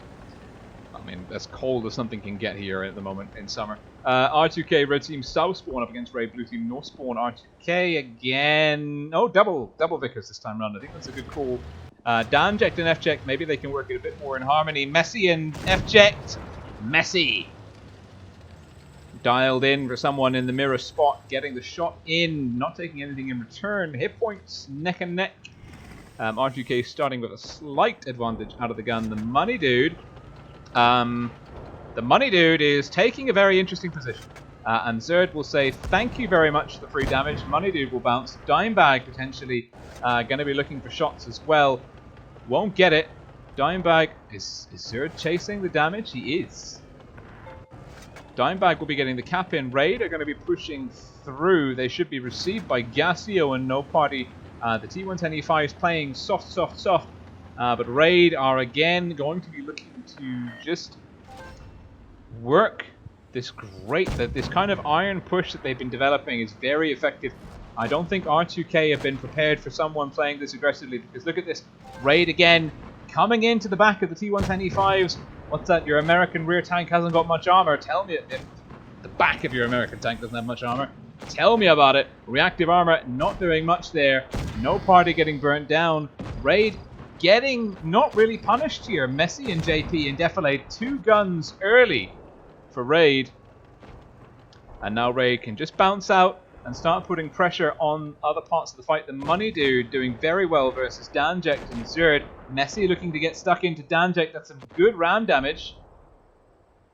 Hit point still neck and neck. I mean, there's some very healthy R2K tanks there. Messi is just brutalizing Danjek. JP probably coming in for the assist. Messi with a kill on Danjek. It's a 3-gun advantage. Raid just seizing the initiative game after game. They really have the measure of R2K on Rockfield. R2K just not prepared for such an aggressive push. The R2K lineup way too spread out. Raid capitalizing on that kind of defensive grid position, rotating their tanks in secret, and R2K potentially will be playing full tilt after this one. It'll be the 3rd loss back-to-back. Messi with a kill. And FJack, last man standing. 2 caps to none. 1 on 5. It's not impossible. FJack knocking down a tree. It's not impossible, but I mean, I'll put it like this. If you asked me to bet lots of money on him winning, I would not. But I wouldn't rule it out. Is he going to take the shot? No, he doesn't want to telegraph his position. Will go for a shot onto the healthier playmaker. Is now spotted. And Raid, knowing where he is, will close in. You can see this little web of blue tanks closing in. Messi and FJack. Messi will find the shot. FJack will bounce. And OG Project with the final kill. Raid looking strong. Very strong. Let's bring up the overlay. Raid advancing 3-1. R2K have got a lot of digging to do to turn this one round. We'll get ready. We're moving out of Rockfield. I think R2K will be very happy to see the back of Rockfield.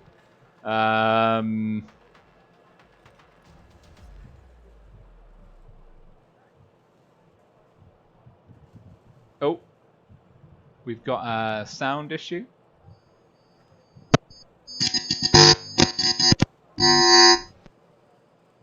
All right. Did that fix it? Did that fix it?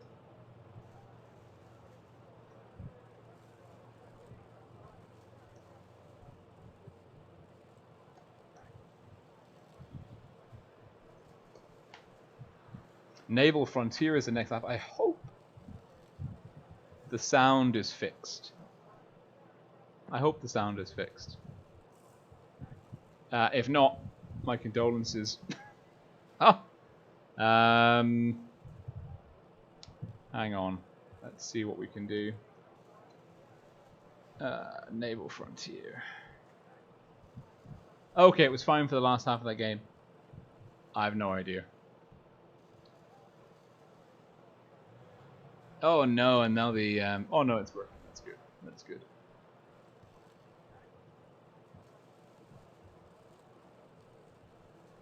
It's also worth noting actually that StratSketch are taking donations, and I have donated $20, 20 finest US dollars so far this year. I'll share a link to their donation page in the chat. Please do. We're in. Please do consider donating. Naval Frontier, next map up, R2K, red team, Southspawn, Raid, blue team, Northspawn, R2K, with a pretty consistent approach. 268, double IS4, double T125, double Vickers. Oh, Danjek blind fired. Raid just anticipating that. I mean, he wasn't even spotted. He just got lit up anyway. Raid, the double 113s, Sick and Money Dude playing the corner. No Party getting tagged as well on B. Oh dear. R2K are not having a good game already. That's a nice hit from Zerd in the 268, but he will take return fire. There's a 1.5k HP in the favor of Raid already. I don't think No Party is going to be able to get B. JP looking for maybe defensive shots. If R2K can lock up, and we're going to see some action here. F-Check's been spotted. Trades 1-for-1 with JP. Messi knows that he can come into this fight with a little bit of an advantage. Don't think he's going in super early.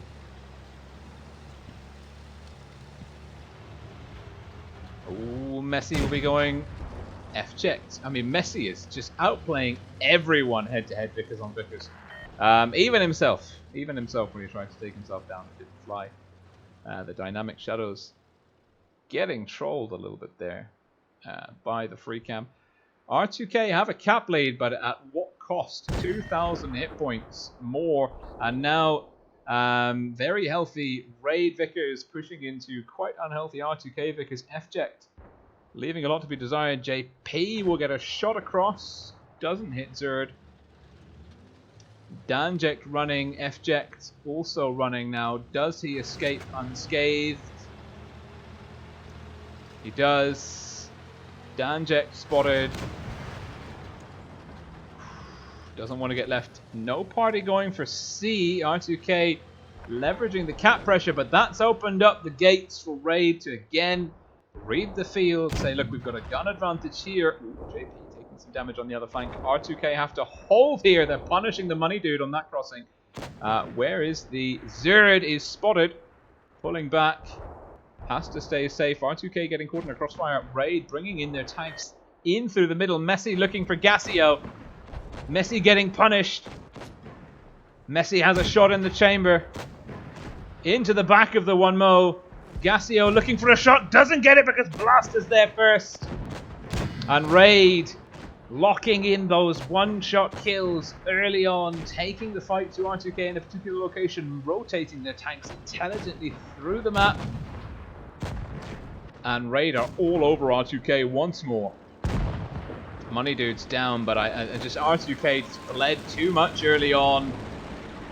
And Zerd, I don't think he's going to get the reload on Sick. I think Sick's going to have him. He does. And Dimebag now. Pinsard does manage to swing Playmaker out with him. And Danject won't take down Sick. And that is the salute of surrender. And it is Sick with the final kill. And Raid once more comfortably dominating R2K through sheer aggression. That is R2K are going to be very unhappy. Phenomenal gameplay by Raid. I'm really liking the dynamic pushes that they're making. They're just reading R2K's position perfectly and executing some very, very solid push strats. Great focus fire, really just trading very effectively. R2K, particularly in that last one, have been throwing away hit points early on, trying to get the cap pressure, but I think as we've seen in the last couple of games of Raid are really not interested in the cap pressure at this moment in time.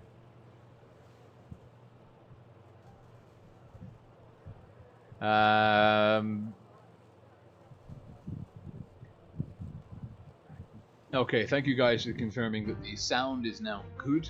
Apologies for all of you headphone users that experienced any audio discomfort. Thank you, Hassan, Abraham Razi, and Christian Krasi. Your feedback is greatly valued. Interesting. There we go. R2K, red team, north spawn. Gets match point to Raid, 4-1. F-Jack doing the same thing he did last time. No blind spots. No blind shots, sorry. Lights up the whole of the Raid team going to A. R2K mouse, the one mode. That's a interesting strat. Double IS4, T110 E5, Dimebag getting hit by JP on the crossing. JP with a interesting little spot. He was on top of this hill here. Just got the IS4 crossing in the open. And that's given Raid all the information they need. They've got, oh, Kiwi's going to be happy. Blaster in the Stalwart Camo E100 capping B. Big pie-eating German into B. And then sneaking out like a ninja. That's why it's black. It's stealthy. In and out of B, undetected. Only the E100 can do that. And Raid now can just sit back on their haunches, fall into a nice defensive formation, and receive R2K's push. Hit points are neck and neck. Dimebag's the only tank taking a bit of damage. He's got the Android cam. Nice touch. That's my Fitbit telling me to go to bed. It's nummy. I've got streaming to do. And Raid they're not even going to be on B. They're going to dig in behind A. Look to get cross shots in on B. You've got Blaster will be again, like he's got an angle there. OG's got an angle here. Playmaker's got an angle there. And then Sick has got an angle here, but he's been tagged by Zerd, the 268, making good connection with the 113. But the hit points are really ticking over in Raid's favor, and I don't think R2K are feeling any confident strat here.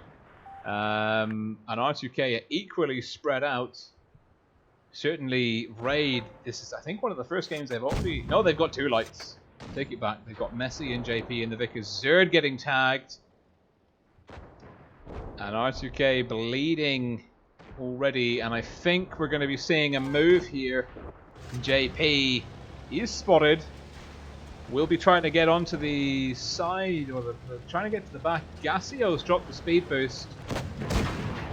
Bounces Sick. Itchy trigger finger. And R2K pushing round. We're going to have a 3-on-3 brawl here.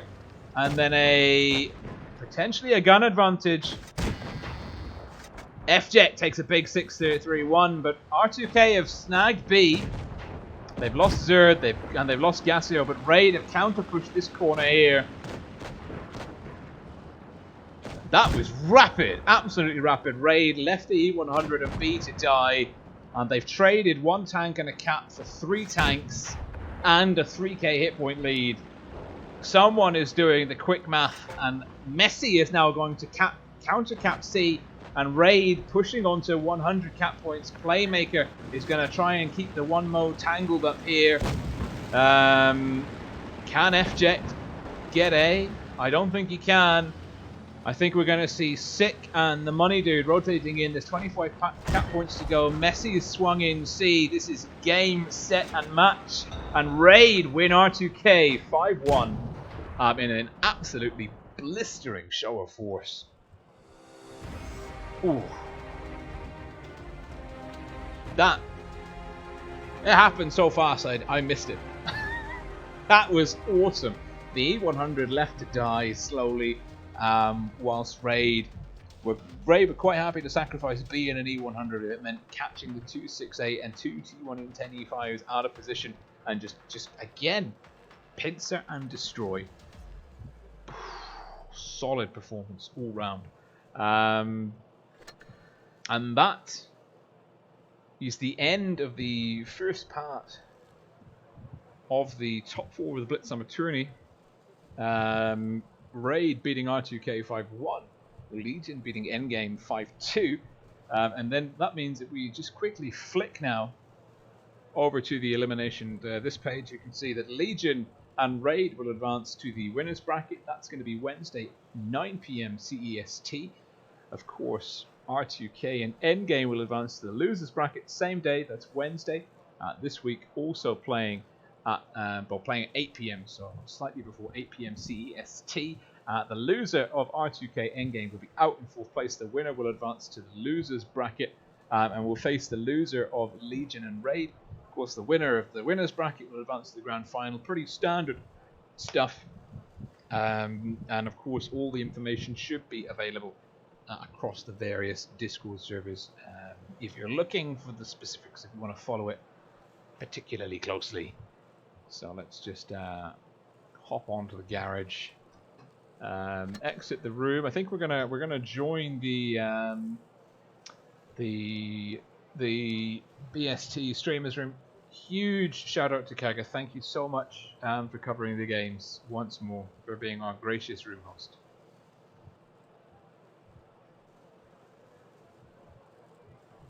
Just here, but just I can't hear a microphone.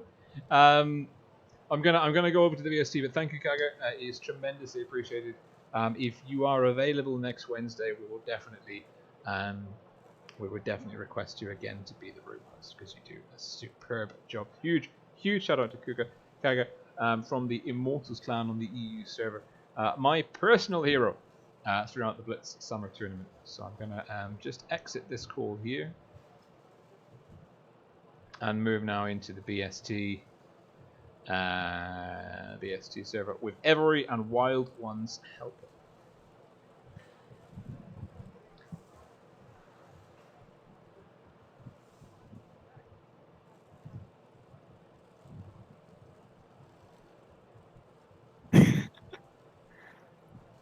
Hey guys. Hi, Rolling Swarm. How are you? Oh, I'm exhausted. You? So am I. That was some me intense too. battles.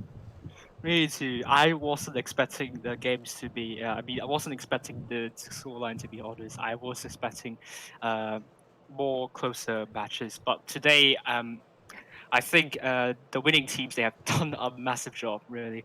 So would you all want to go from map to map and from the first game? Yeah, I mean, I guess we should start on Legion Endgame. I can't remember. I'm old. I can't remember the details. You guys go first, and then I'll bounce off you. Okay, I think the first game. Let me see. The Port Bay? graphics.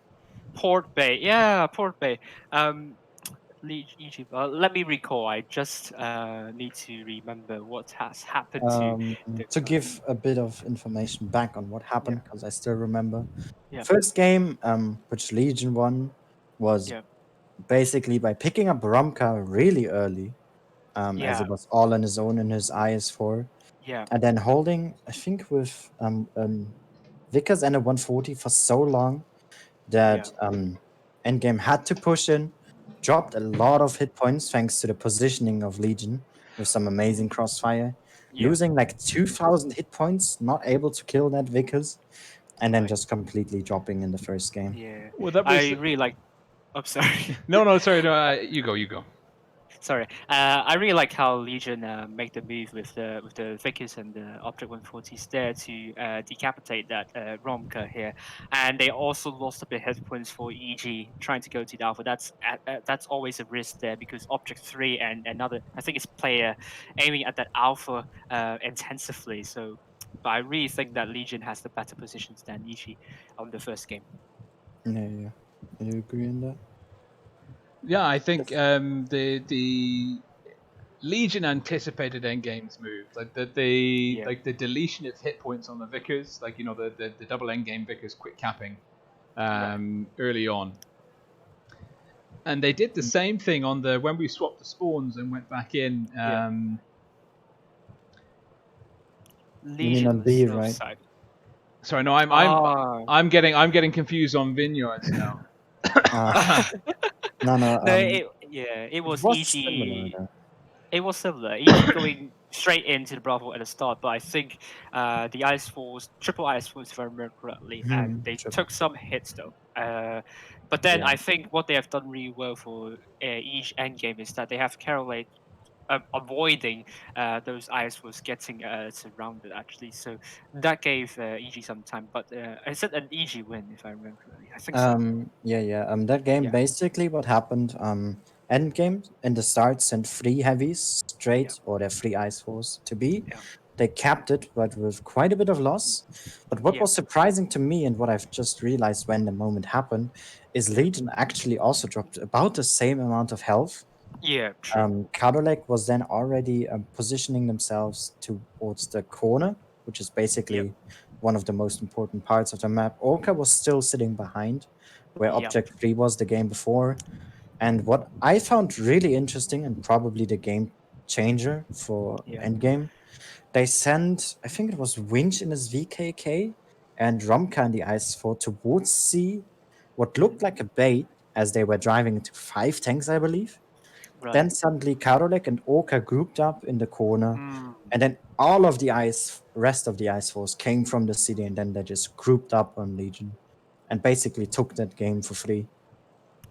Right. Yeah, that's true. What I also noticed as well from the Legion side, I think one of the main reasons why they lost, I think they reacted really quickly in terms of the rotation. They saw that EG is going to the corner of the Charlie cap, and what they've done really well is they sent tanks.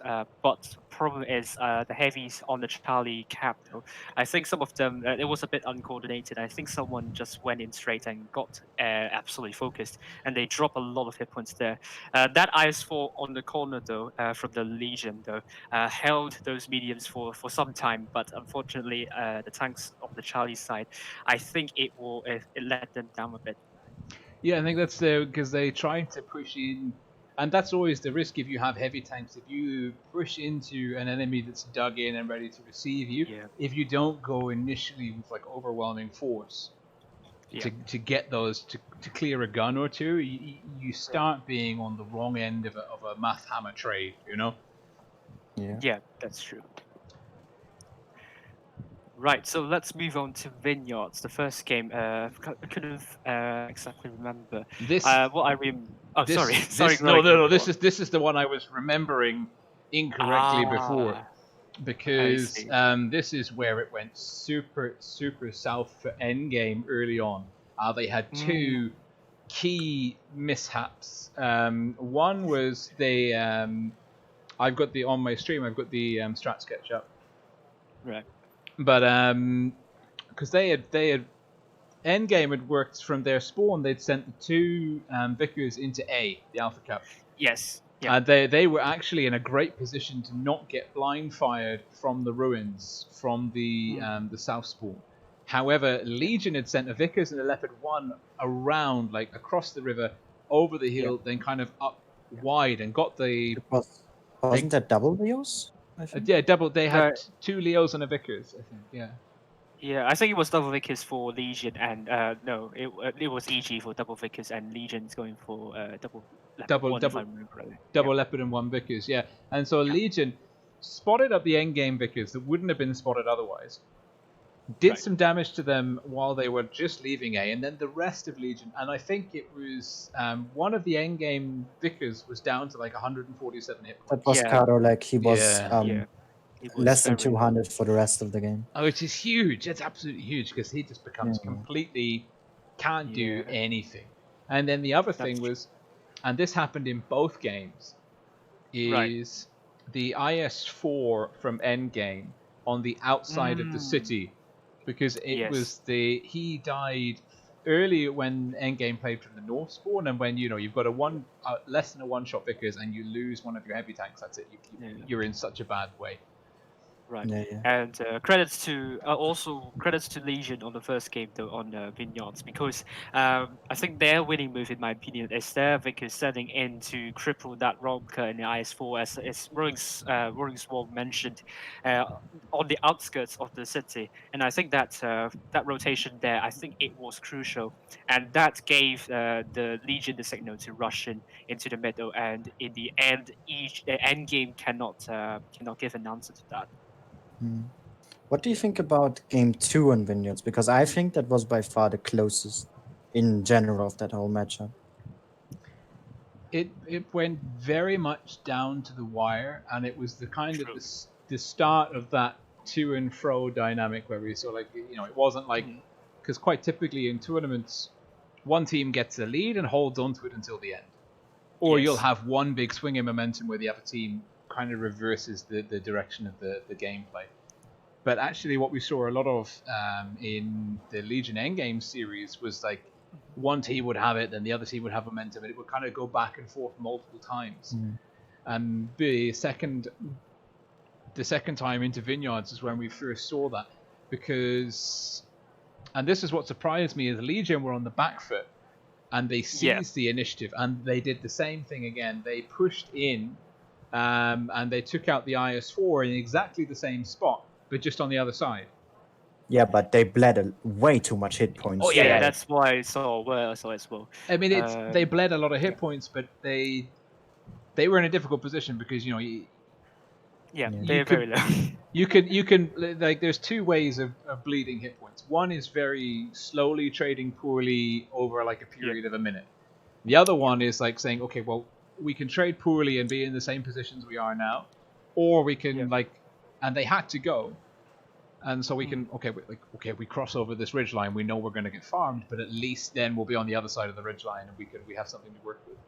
Yeah. The thing Yeah. was though, they didn't do it successfully. They lost their IS4 first Oh, and before also the Yes. IS4 died. And Shoko yeah, did like I think 4,000 damage, but Oh they yeah, still yeah, yeah. lost. And he was using the corpse of the Legion IS4 as a shield. Yeah, that was pretty Yeah. good. I yeah. I, I really think that second Vineyards game, pretty much from when they pushed onto the IS4 and just lost that trade.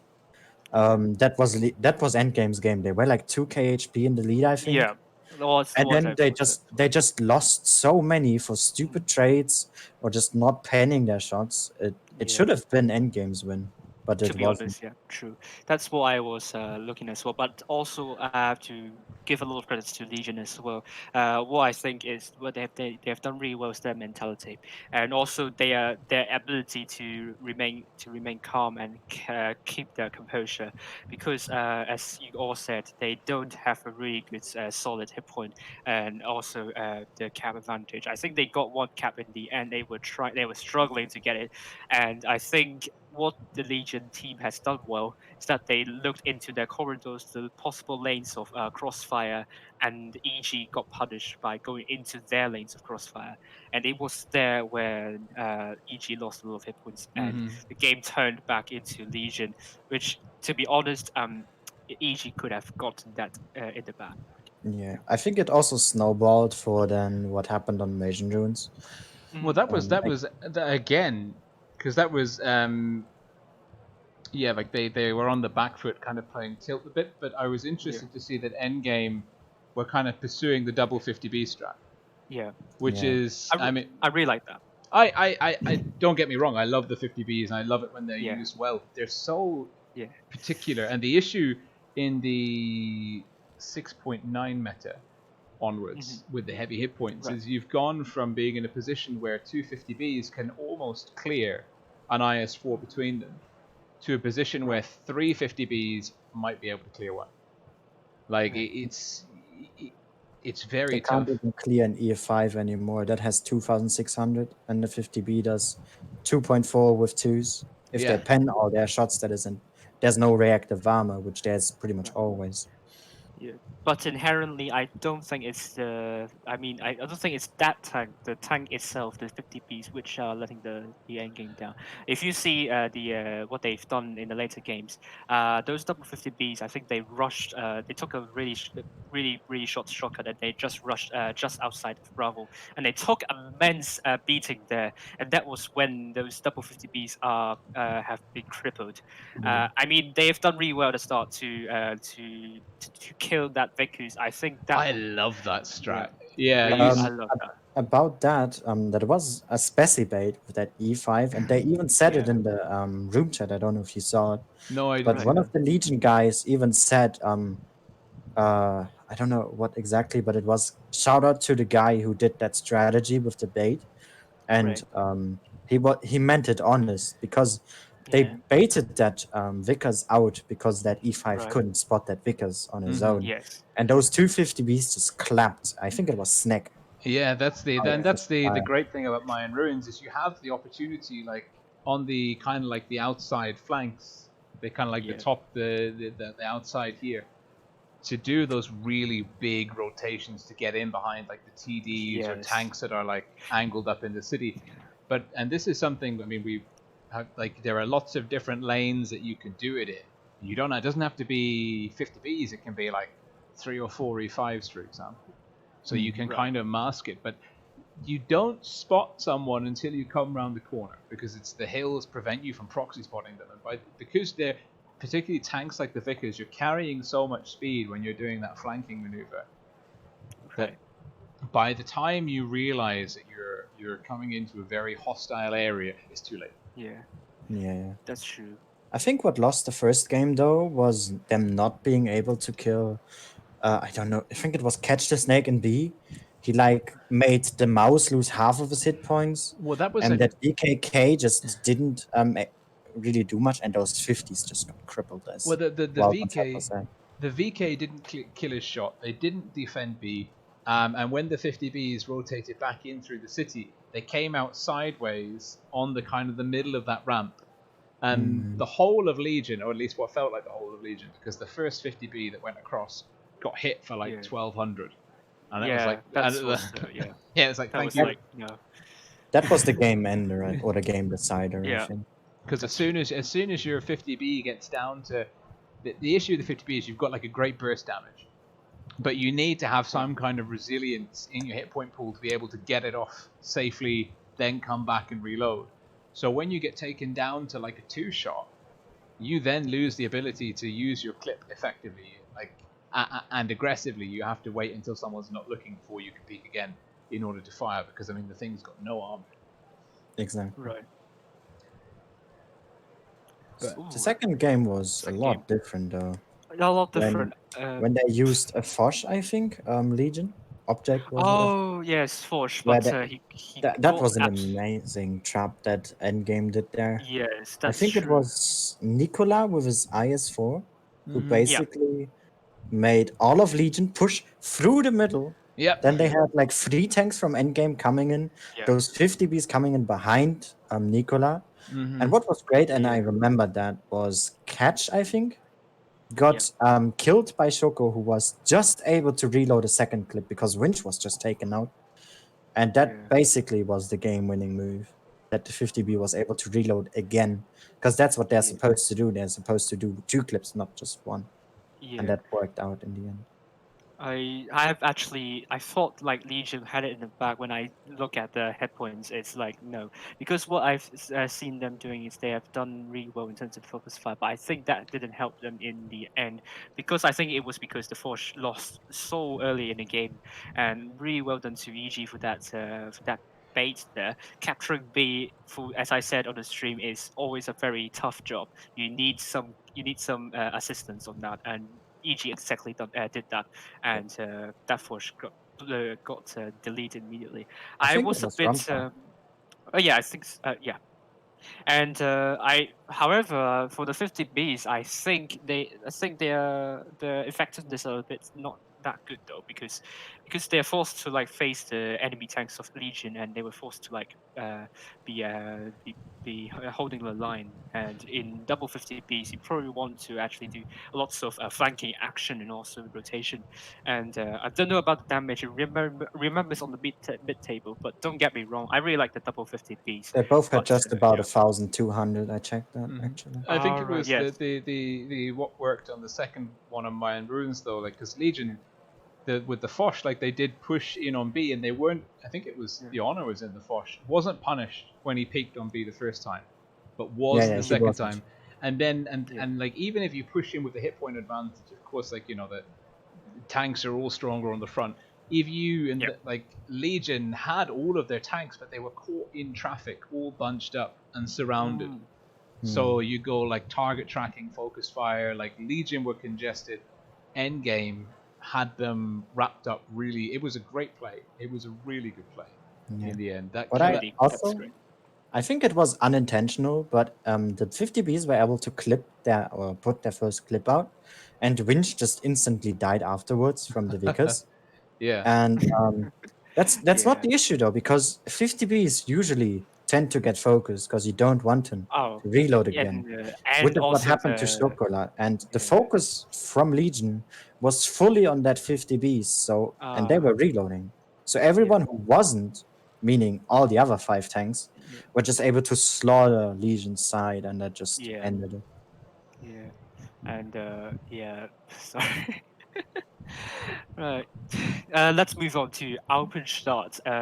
It's the final game for them, and what I really like EG doing at first is that they actually do a Maverick trick there, because from that lineup I thought they would be going to Charlie, but instead they went to Alpha though, and sending that Vickers to get Charlie, that gave them a good hit point lead, and Legion didn't have the didn't have the lead at first. I'm not sure if actually that's the reason why they lost, because they send the tanks which are not good initially on the Alpha side, and probably.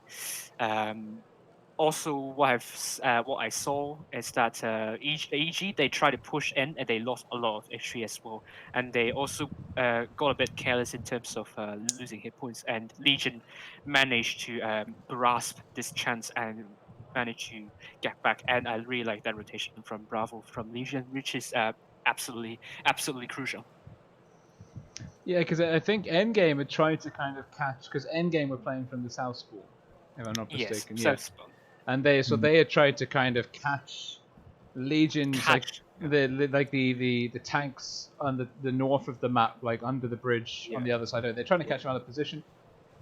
Yes. It was because they were up for a bit at the beginning, but then the same thing again. Like Endgame's tanks were kind of all occupying the same part of the map, like quite a small area, and Legion were kind of able to get outside of them and kind of like, okay, we know where all of their tanks are now. We have them kind of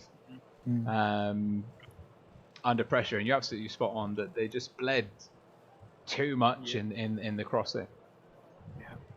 Yeah, Legion really make the kind of the rotation well, and they forced the EG to fight a two-front war, and they've done really well on that. I mean, what I also said before the match in Alpenstadt happened, because I think they took a long time with their tanks, is Alpenstadt is basically like just on top map game view. You have your starting area and you expand. You get map control. You take territory. That's what Legion did from start to finish. Endgame just got cornered, and as you said, they bled, and then they just couldn't hold on their focus fire, and that ended the game. That's good. Right, so are we happy with the with the discussion? I think Let's move on. Let's see, what's the next one? No, I was going to say, like, I'm happy. I'm pretty sure Endgame are pissed off. Great. Right, the next one of best of 9 is Faust. going to be Faust first. Out2K versus Raid. Actually, it's the first game that Out2K, the first game Out2K won, and I think it's the last game. The that only Out2K game, won. It's the only game they won. Yeah. And it was by a whisper. Really. And to be honest, I think Raid threw a bit away there, because what I've seen really well from Raid is that they caught those Object 140 and the Vickers of the Out2K off guard, and they managed to push in very quickly. And unfortunately, that means they have the map control. But unfortunately, and Raid is holding really well on the middle side. Like they spend a lot of time, the Out2K, in taking out those Ice War tanks. And I thought Raid is going to have it, and I have no idea what happened then. Well, I think this is one of the games that I was in the right places at the right time. So I saw Edgar GQ was in the 140, and he just made it was a huge misplay. Like, I mean, R2K they deserved to lose it, because Edgar GQ pushed. They didn't have information on where the other Vickers was and where one of the T110E5s was. So the 140 just pushed blind, chasing the damage, and ended up pushing 1 into 3. And that left his Vickers teammate. F was it, I think. Yeah, like basically, like it went from being in a situation where you've got 2 high DPM tanks with position that can hold. Like, okay, the enemy's got to push up the ramp. We can fight. Like, it'll suck for them. We might not win, but like we'll trade effectively. It went from that to like basically the 140 just being removed instantaneously, and then the other Vickers going, I'm now in a 1 in 3. I've got to go. Yeah, he just died like 20 seconds later. Exactly, because they could just push up with impunity. And then I thought, okay, basically Raid have got the control of the outside, and Raid, because R2K had capped D, Raid had ignored C. They'd gone for control of A and they'd gone for B, but then they moved. And this was a mistake Raid made, is they moved their tanks from B towards A, and so they had most of their tanks controlled in the bottom left, and R2K brought the rest of their forces into B, and then through Raid made some horrible bounces. I mean, not too many, but enough that at the end there were 3 one-shot R2K tanks left on the field. And it was Messi in the Vickers that was the last man standing and couldn't kill himself. That was funny. Couldn't. Like, I found that hilarious. Right. Yeah.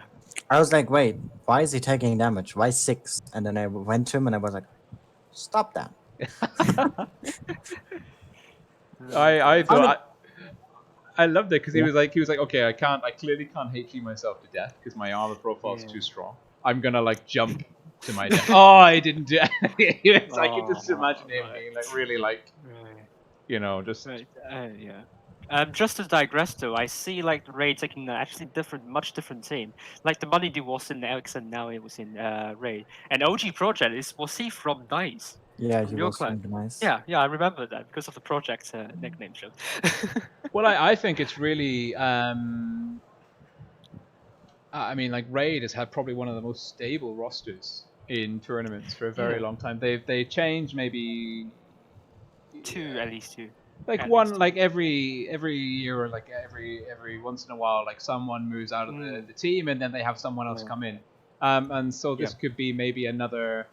And if you look at the money dude's stats, I mean, he's a good player. Like if you check check his 30-day stats, you're like, I can see why Raid are taking this lad on. Yeah, I remember. Oh, I think I worked with the money dude before, and I remember he had a lot of ideas and a lot of tactics or strategies and lots of. He remembered a lot of places on different maps as well. I think that helped Raid a bit in terms of improving on what they have at the moment. So. Mm-hmm. So that could also be the case why Raid is playing really well today, even with some roster changes. Let's go to the next. Peter. Do you have any more comments on the first match on Faust? Not really, no. Other than it was just way too close, and that right, they should have won that. They should. From the opening move, Edgar and F just dying. Mm-hmm. Yes. RJK shouldn't have won that game. I agree. I agree. Apologies. I'm sorry, but let's get to the second game and second game of Faust. What I see, think what won Raid the game is their double fakers against the enemy double fakers. They caught Edgar dreaming there, and basically from there, it was the same. Sorry. It was no. Sorry, it's me interrupting you. It's I'm sorry, but I mean it was the same thing again. Like Raid, their Vickers were working together as like a perfect. Like if you watch the replay, like probably all of our streams catch it. Like the Raid Vickers tanks are moving in unison the whole time. The R2K, like one of them was up like scouting across like the up above D, and the other one was at the bottom of the ramp scouting behind D. And of course, like the Raid Vickers were like, okay, there's one enemy Vickers there, and they traded math hammer wise 2 shots for 1 for like 3 or 4 shots. And so by the time that the 2-on-2 brawl ensued, Raid had a huge advantage, and they got the early gun, and then they could clear it, and then they got control of the field. And that was just what happened good. Meanwhile, though, was they also pushed on their heavies with their not really though. I don't think so. They showed a lot of aggression whilst the they did, but they do it with some patience. Though they didn't just go straight in; they just waited a bit. Actually, if you can go back to my stream, actually, that's what they have done. Actually, they didn't push it immediately. I didn't say they rushed, and I was more they pushed in aggressively while the Vickers were still fighting. Like near the end of the fight of the Vickers, when I think Edgar was already dead, you could see that all of Raid's heavies just then straight up decided, now is the time. And it was Raid won the 2-on-2 Vickers, so they came out of that brawl over D up by 2 guns, and then the 5-on-5 they were like a gun or 2 up there as well. And I mean, like by that point, they traded better there. Yeah, much better. And then I lost you. Oh, sorry. Rockfield is the next one, I think. If we're Rockfield. Yeah, Rockfield was the next. Rockfield. I remember it's the outer case on the north spawn and raids on the south spawn. Really reminds me of the outer case game against I think it was Legion. Again, those E5s rotating back to the spawn again, getting spotted and raid got the information and just pushed on the other side, I think.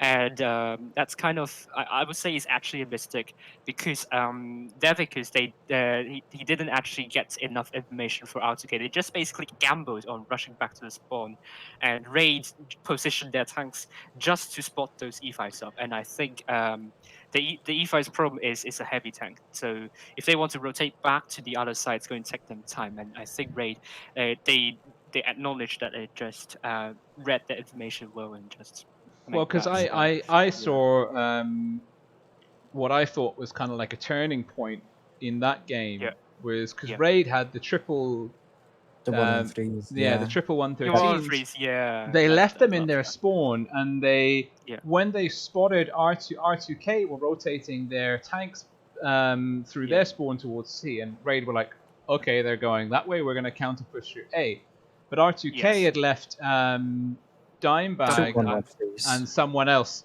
and Yeah. they basically the 113s from R2K. One of them lost like 900 hit points in the initial volley Yeah. without lost anything. very quickly. And then Yes. it was like, okay, so they've just lost like 800 to 900 hit points for nothing.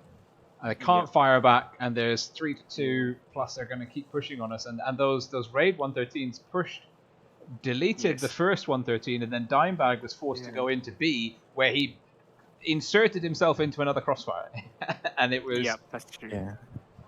I mean, with 113s, you really want to make sure that tank is moving forward instead of backwards or rotating, because the traverse is what's making 113 down, and that's why clans don't take all 113s. They take a combination of IS4, 113, and the E5.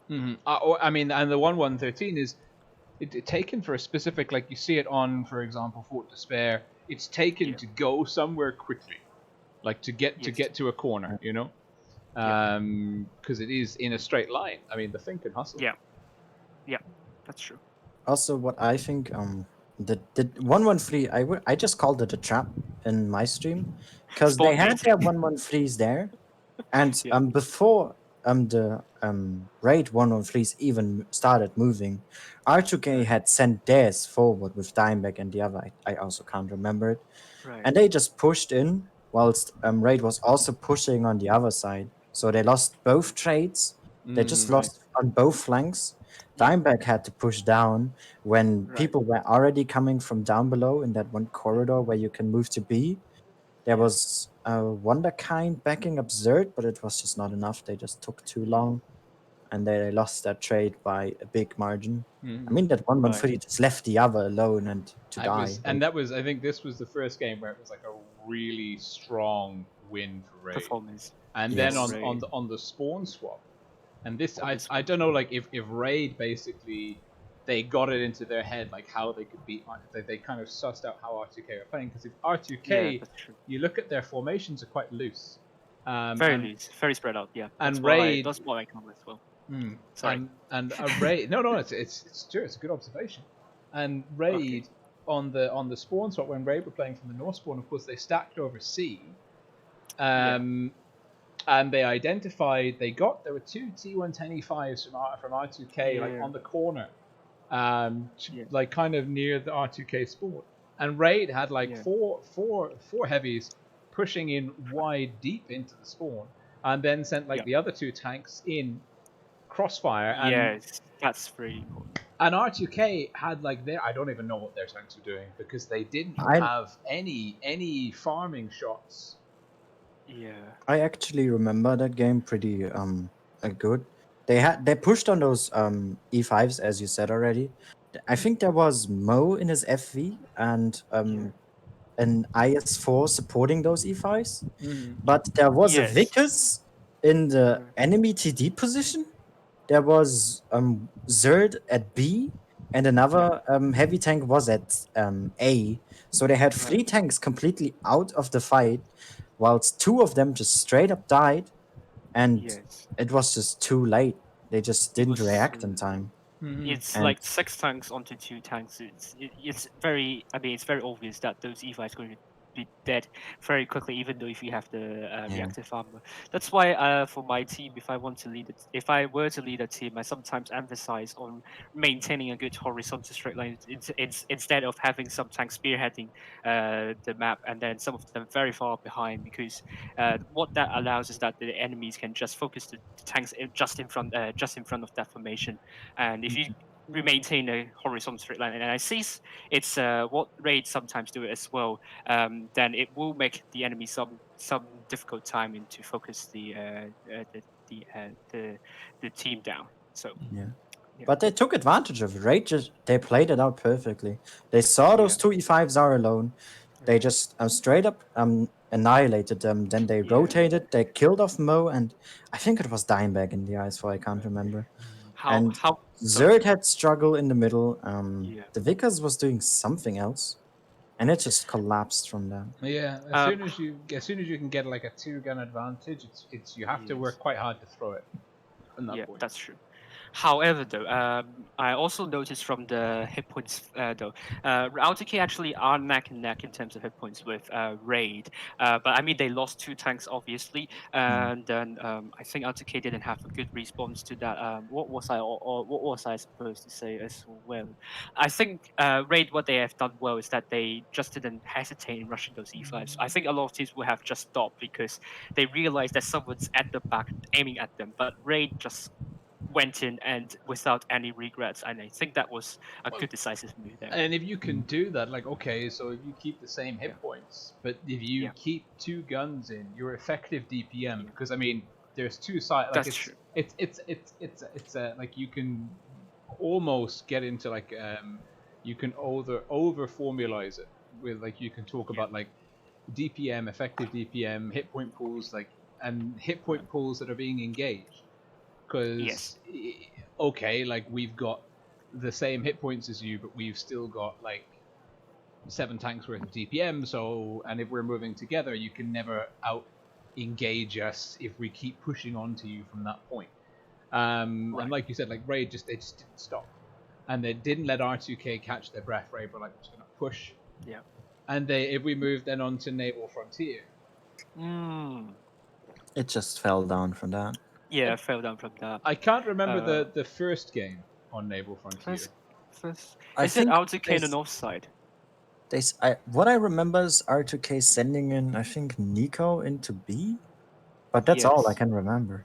I think Sorry. I think the Sorry. it was another game where both teams had double Vickers, and Raid Right.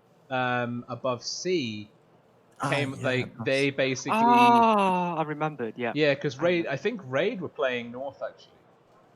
If that North. Yeah, that's the yeah first game. Yeah, I remember now. Yeah. Raid were playing North. They got Yeah. again like they traded better. They won the Vickers battle up here, like enough that the Um. R2K ones had to pull back. But then basically Raid just collapsed on R2K kind of in on the western half of the map, like behind AB. Hmm. Yeah, when they pushed in with 4 heavies on 3, I think. Yeah, That was because Raid much Yes. and this is Yeah. where the 130 because Raid had double 113s that pushed, and that's what we Yes. said. Like you take the 113 to get somewhere quickly. They pushed double Yes. 113s into the corner. They had the double Yeah. T110 E5s going shallow, like maybe going up into A, but ended up going round it. Yeah.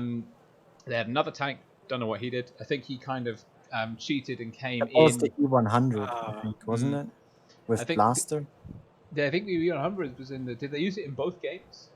Yeah, they used it Yeah. both games. They Yeah, had the so same lineup. Yeah, so the E100 came in between AB, and as the heavies kind of collapsed on this area where R2K were holding, then the Vickers kind of peeled off and they got into like Zerd was in the 268, and they basically then Raid just kind of got R2K in a pocket, and history repeats itself.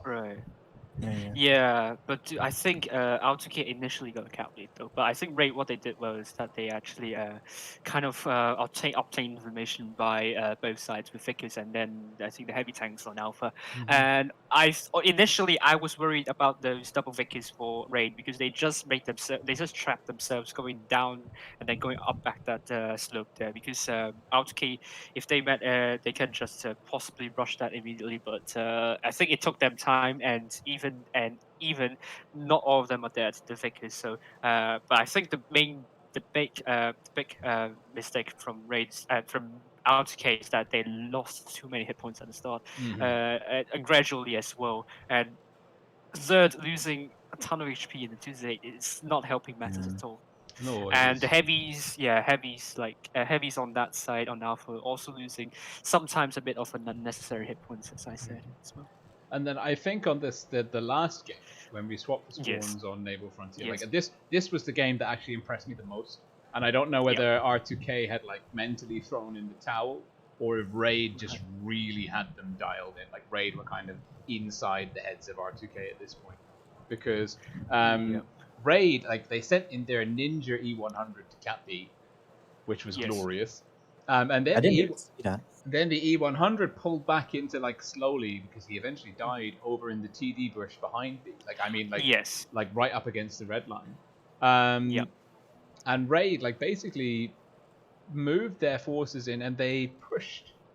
There were three R2K tanks on the corner in their spawn, and Raid pushed in 3 here, and then I guess 3 must have kind of come up in round the back somehow. That's what I said. And the trade, and this is like it was a smart move by Raid because they said, okay, we've got an E100 as bait. The E100 was being engaged by 3 tanks. R2K sent 3 tanks to deal with 1 and capped off B with the 4th. R2K lost 3 tanks and gained an E100 and B cap for it. And Raid were like, okay, now we've got a 2-gun advantage over you. Well, have at you. And they again. I think all of the heavy tanks did less than 1,000 damage for RTK, and also the 268 as well, which is. It was the rate. It was the rate at which Raid cleared those 3 heavies from R2K. They died so fast. So fast, yes. They even blocked each other, I think, because they weren't focus firing. Like they had 3 in front, 3 in the back, as you said. Zerd was kind of shooting someone else and getting stuck on the corner, and the 2 other heavies also just shot someone else. So not even the focus fire was on at that point. That's a skill that takes a lot of discipline and work, and I mean, like it's very easy when you look back at it. I mean, like to commentate, super easy, but even when you're playing and you look back at your own replay, you're like, oh my god, what was I doing? But like never underestimate how effective panic is at messing everything up, because like you're surrounded, you can see your hit points disappearing, your teammates' hit points disappearing, like it makes people ineffective, and it takes a lot of practice and a lot of discipline to say like, listen to the call, someone says shoot this person, and you don't shoot the person you've aimed up perfectly already, you move and you shoot the other one instead, and that's hard. That is hard. Right. Yeah, that's true. I think the double Vickers did a fine job there. I mean, it's a good decision to get those V100s. I think, also if you look at Sids in the Tuesday, in my opinion, he played too much like somewhat a medium tank, if not a heavy tank, not a medium tank. And he's forced to like rotate his tank a lot, and that didn't help him at all. He's like at the front line, I think. And from what I saw, particularly between Raid and R2K, there's a bit of a meta. People are missing this, and I think Raid have picked up on it.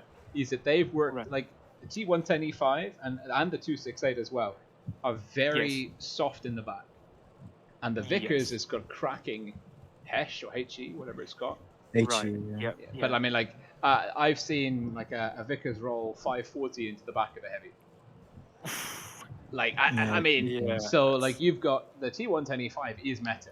But it's also like it's got a huge weak spot that can be reliably HE'd if you can get behind it. Now the Vickers is the perfect tank, and particularly how Raid kept doing it. Like in both instances, this second spawn on Naval Frontier and the second spawn on Rockfield, R2K have got 2 T110E5s almost in a similar position, where they're holding on a corner near the spawn, and Raid engage them frontally with some tanks and send in Vickers with HE into the back.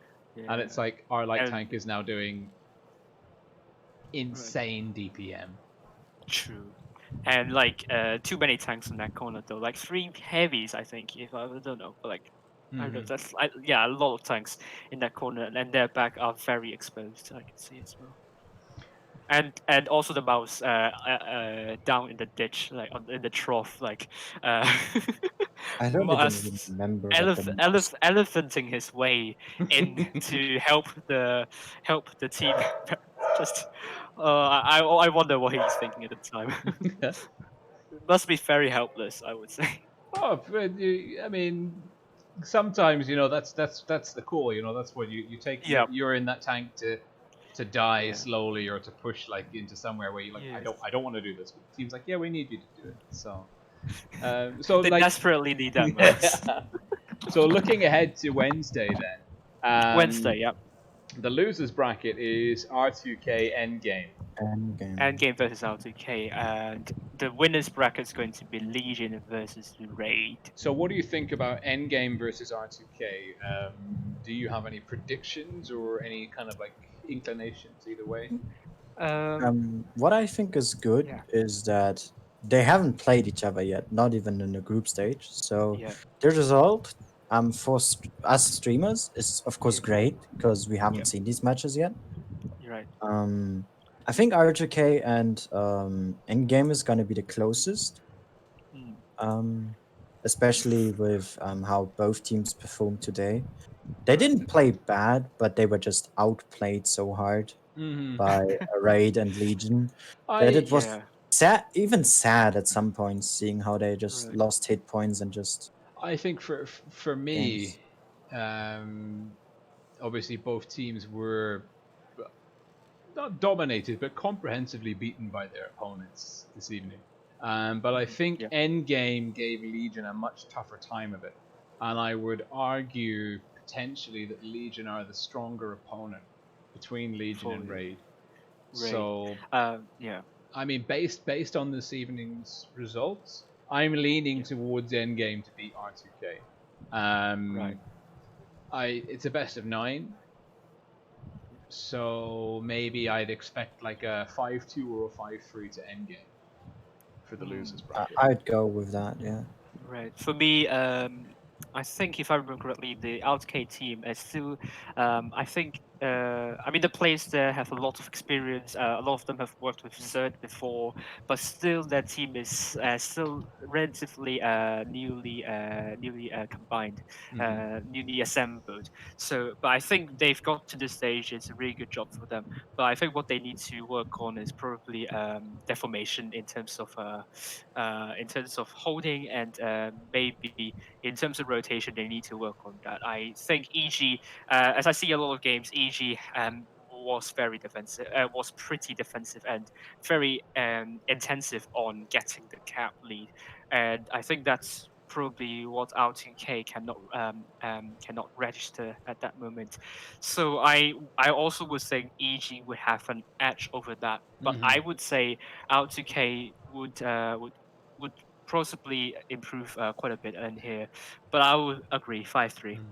I mean, of course, R2K is, I mean, created. Well, this roster is still being chopped and changed up until the Twister season, more or less. But I mean, this team is like, we're talking weeks to maybe a month and a bit old now. Yeah. As it is, so I mean, of course, Endgame is a year plus, maybe 2 years old now as an entity. So true. Yeah. I mean, they lost some to Legion though, if I remember correctly. But I mean, a lot of them have known each other for a long time. I mean, even if they change some players out, I think that's not going to affect them a lot. But R2K, they were like on and off at some times, and I mean, this year's spring season, some of them were playing in Vale, so that's going to. I mean, they originally didn't want to go for the spring. I mean, credits to them getting to this stage pretty far. So yeah. And then what about, of course, the winners bracket, Legion versus Raid? That's gonna be very interesting, especially with what Raid has shown today. Yes. Right. That was just something else. If you were to ask me before this evening, like, okay, like, what do you think will happen when Legion meet Raid in this, if they meet each other in this tournament? I would say, like, forget it. Like, Legion are going to walk over Raid. Based on what I've seen this evening, I take back the comments that I didn't make, and I tell you that, like, I think it's anyone's game. because R2K are a very strong team. I mean, Yes. they're not the strongest at the moment on the EU, but they were very Competent. Raid looked good when they won, Right. Yeah. and I think that if Raid can deliver the same kind of individual performances and great Yeah. calling and strats that they did versus R2K this evening versus Legion, they could. I mean, I still lean towards Legion taking the match overall, but I would expect it to go to a tiebreaker potentially. True. I could see this going to a tiebreaker too, but for both matches actually. Okay. Because Sorry. both teams, if we talk about the first match with R2K and Endgame, both lost map control quite often to their opponents, though EG did it less. Yes. Though they more often dropped hit points early on. So that's gonna be more of who drops less and who has more map control. Yeah. And for Raid and Legion, I'd say it's more of who can outsmart their opponent. Because both teams showed some incredible plays. Also, like that very early spot with the Vickers and Never Frontier. Don't know. Yeah. I think it was the second match Yeah. where one of the Raid lights spotted like all 4 or 5 heavies of R2K like instantly Oh, he had that from just one spot. He had that really good spot, like just like on top of a hill where most people don't normally go, looking out across sea as they cross. That was a beautiful position. Yeah, and then also the other Vickers who then put in that sneaky shot. That was also so it's tactical in the Legion raid and thinking, and for the other one I would think is just who plays better in the end. Yeah, for me, I would say Legion versus Raid. It will be more about the late game stages. I think that will be the most crucial part. Is whether they who makes the least mistake in terms of rotation, who is least hesitant. And what I'm very impressed with Raid today is they have actually tightened up their hit points. They didn't lose like in the group stages too many hit points at the start, and then some of the pushes sometimes I would for me it comes across a bit reckless and without getting enough information to make that push, especially if I remember correctly, Raid against EG, that push from Raid onto the EG side from the south over to the north, and the Raid just got pinned down in the trough, and EG just farmed the north. But we didn't see anything like that in Raid today. They are they are decisive as always, which is they should keep on doing that. They are seldom hesitant, I can say that. But what they have done really well today, they've gotten the information much better than before, and I think this is going to um, going to be a wrestling match between Raid and Legion. Is that the information gathering skills? Legion definitely improved from the Valence performance I think last week, and again their pushes are much more calculated, and I really what they are really good at is their mentality, and this is going to give them a really good edge. I'm not sure if actually they recruited a sports psychologist, because some of their comeback wins are just absolutely amazing. Like they are in some horrendous situations and they didn't give up, and it just just are very calm and just will get the information for the team and work out the weakness of the enemies. Countless of times, Legion did it against EG, and I think that's going to be very important for Legion if they want to best raid. They need to make sure they don't go on tilt very. They don't go on tilt. Must be. Um, for me, again, I would say it would be a tight call, a tiebreaker. I would say, but don't know. Like two teams, both of them can just snatch it away. But my head says Legion 5-4. Also, something that we might want to consider but haven't talked Yes. about yet is the result of both games, how they Right. influence it. Because no matter who wins the winners bracket Yes. or who loses, in the fifth game of the pretty much the finals of the losers, Right. what I see from the performance today, they're Yes. gonna have an easy time. Like if Legion loses, they're gonna have an easy time in the losers bracket against either Oh, I don't agree with that. R2K I or don't. Endgame. I'm Just sorry. from looking of how they played today, No. or R2K. I would expect Endgame and R2K to rally. So whoever comes out of the losers bracket is the victor, and then goes on to face, Yeah. like whoever loses between Braid and Legion. Right. I would expect them to be a much tougher opponent at that stage. Yeah. I don't think. Right. At that stage, yeah, but from now on, currently, I would say they have an easy time. I doubt because they have 4 days, like 4 days to prepare, like from 8th to the 12th. A lot of days to actually spend some good amount of time, hours, maybe just one day, looking at all the past games they have done in today and also the group stages, and then work out what they have done really well and what they should improve on. And I have faith on like out case like they have third, and I think I'm not sure about. It's Vice in that team, I don't know, but like they have the personnel to like work out the problems. So I say don't underestimate them at your peril. I would say, and usually like. Don't forget they've beaten Raid 4-0 at the group stage. They've shown the community how competent they can be with their decisiveness, and I just cannot forget their performance against Lost Control, the decisiveness in EG. So I would say it's not going to be much easier for whoever loses in Legion versus Raid. They still need to maintain the form and not be brought down by the by their performances, the losing performance. I think it's all of them, all 4 of them. They are still in the running, and Sure. yeah, I mean, I don't want to. I agree with what you said, but what yeah, I basically meant was that from even if who loses in the winners, they still gain a massive experience as well because that's a close match as well. So not just will whoever is in the losers bracket winning will gain experience, but also who loses, even they will still get a ton because that will be a tough match for either game opponent. well, that's true.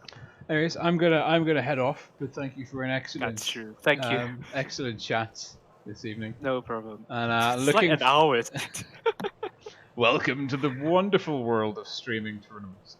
Podcast. Oh my god. Just before you all leave, please.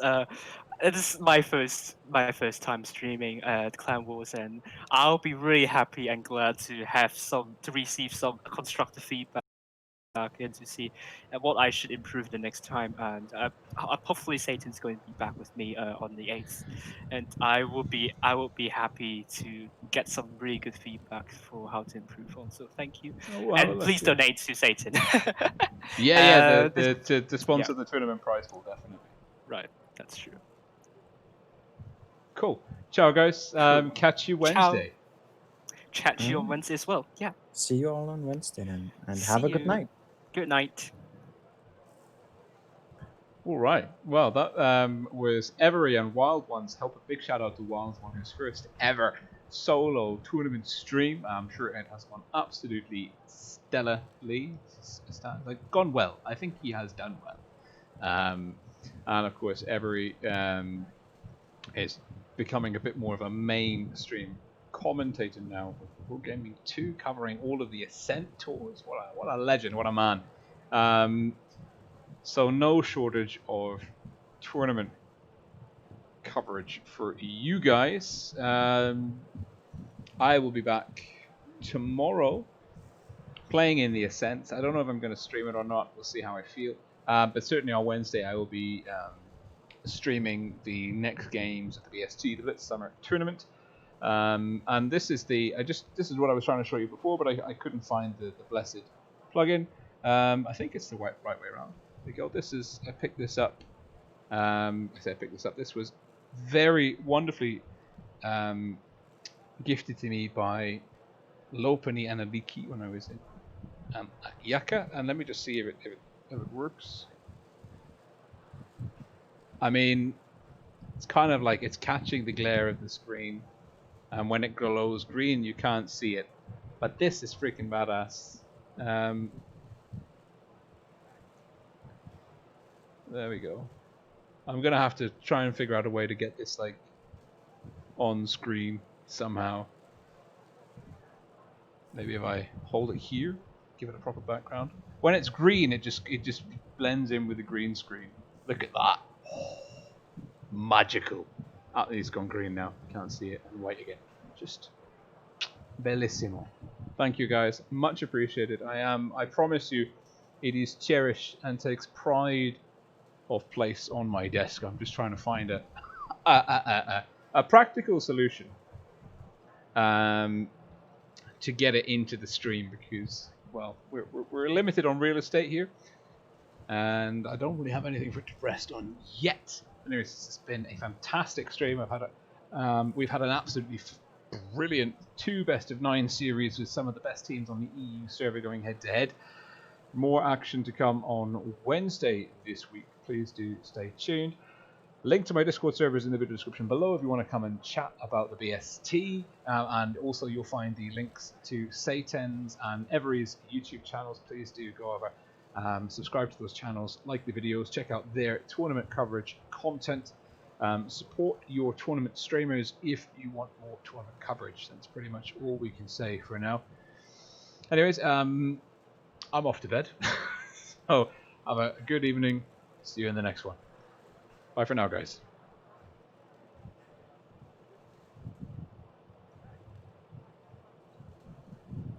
Part of me wants to go to bed, and part of me wants to have another coffee. It's the painful duality of existence.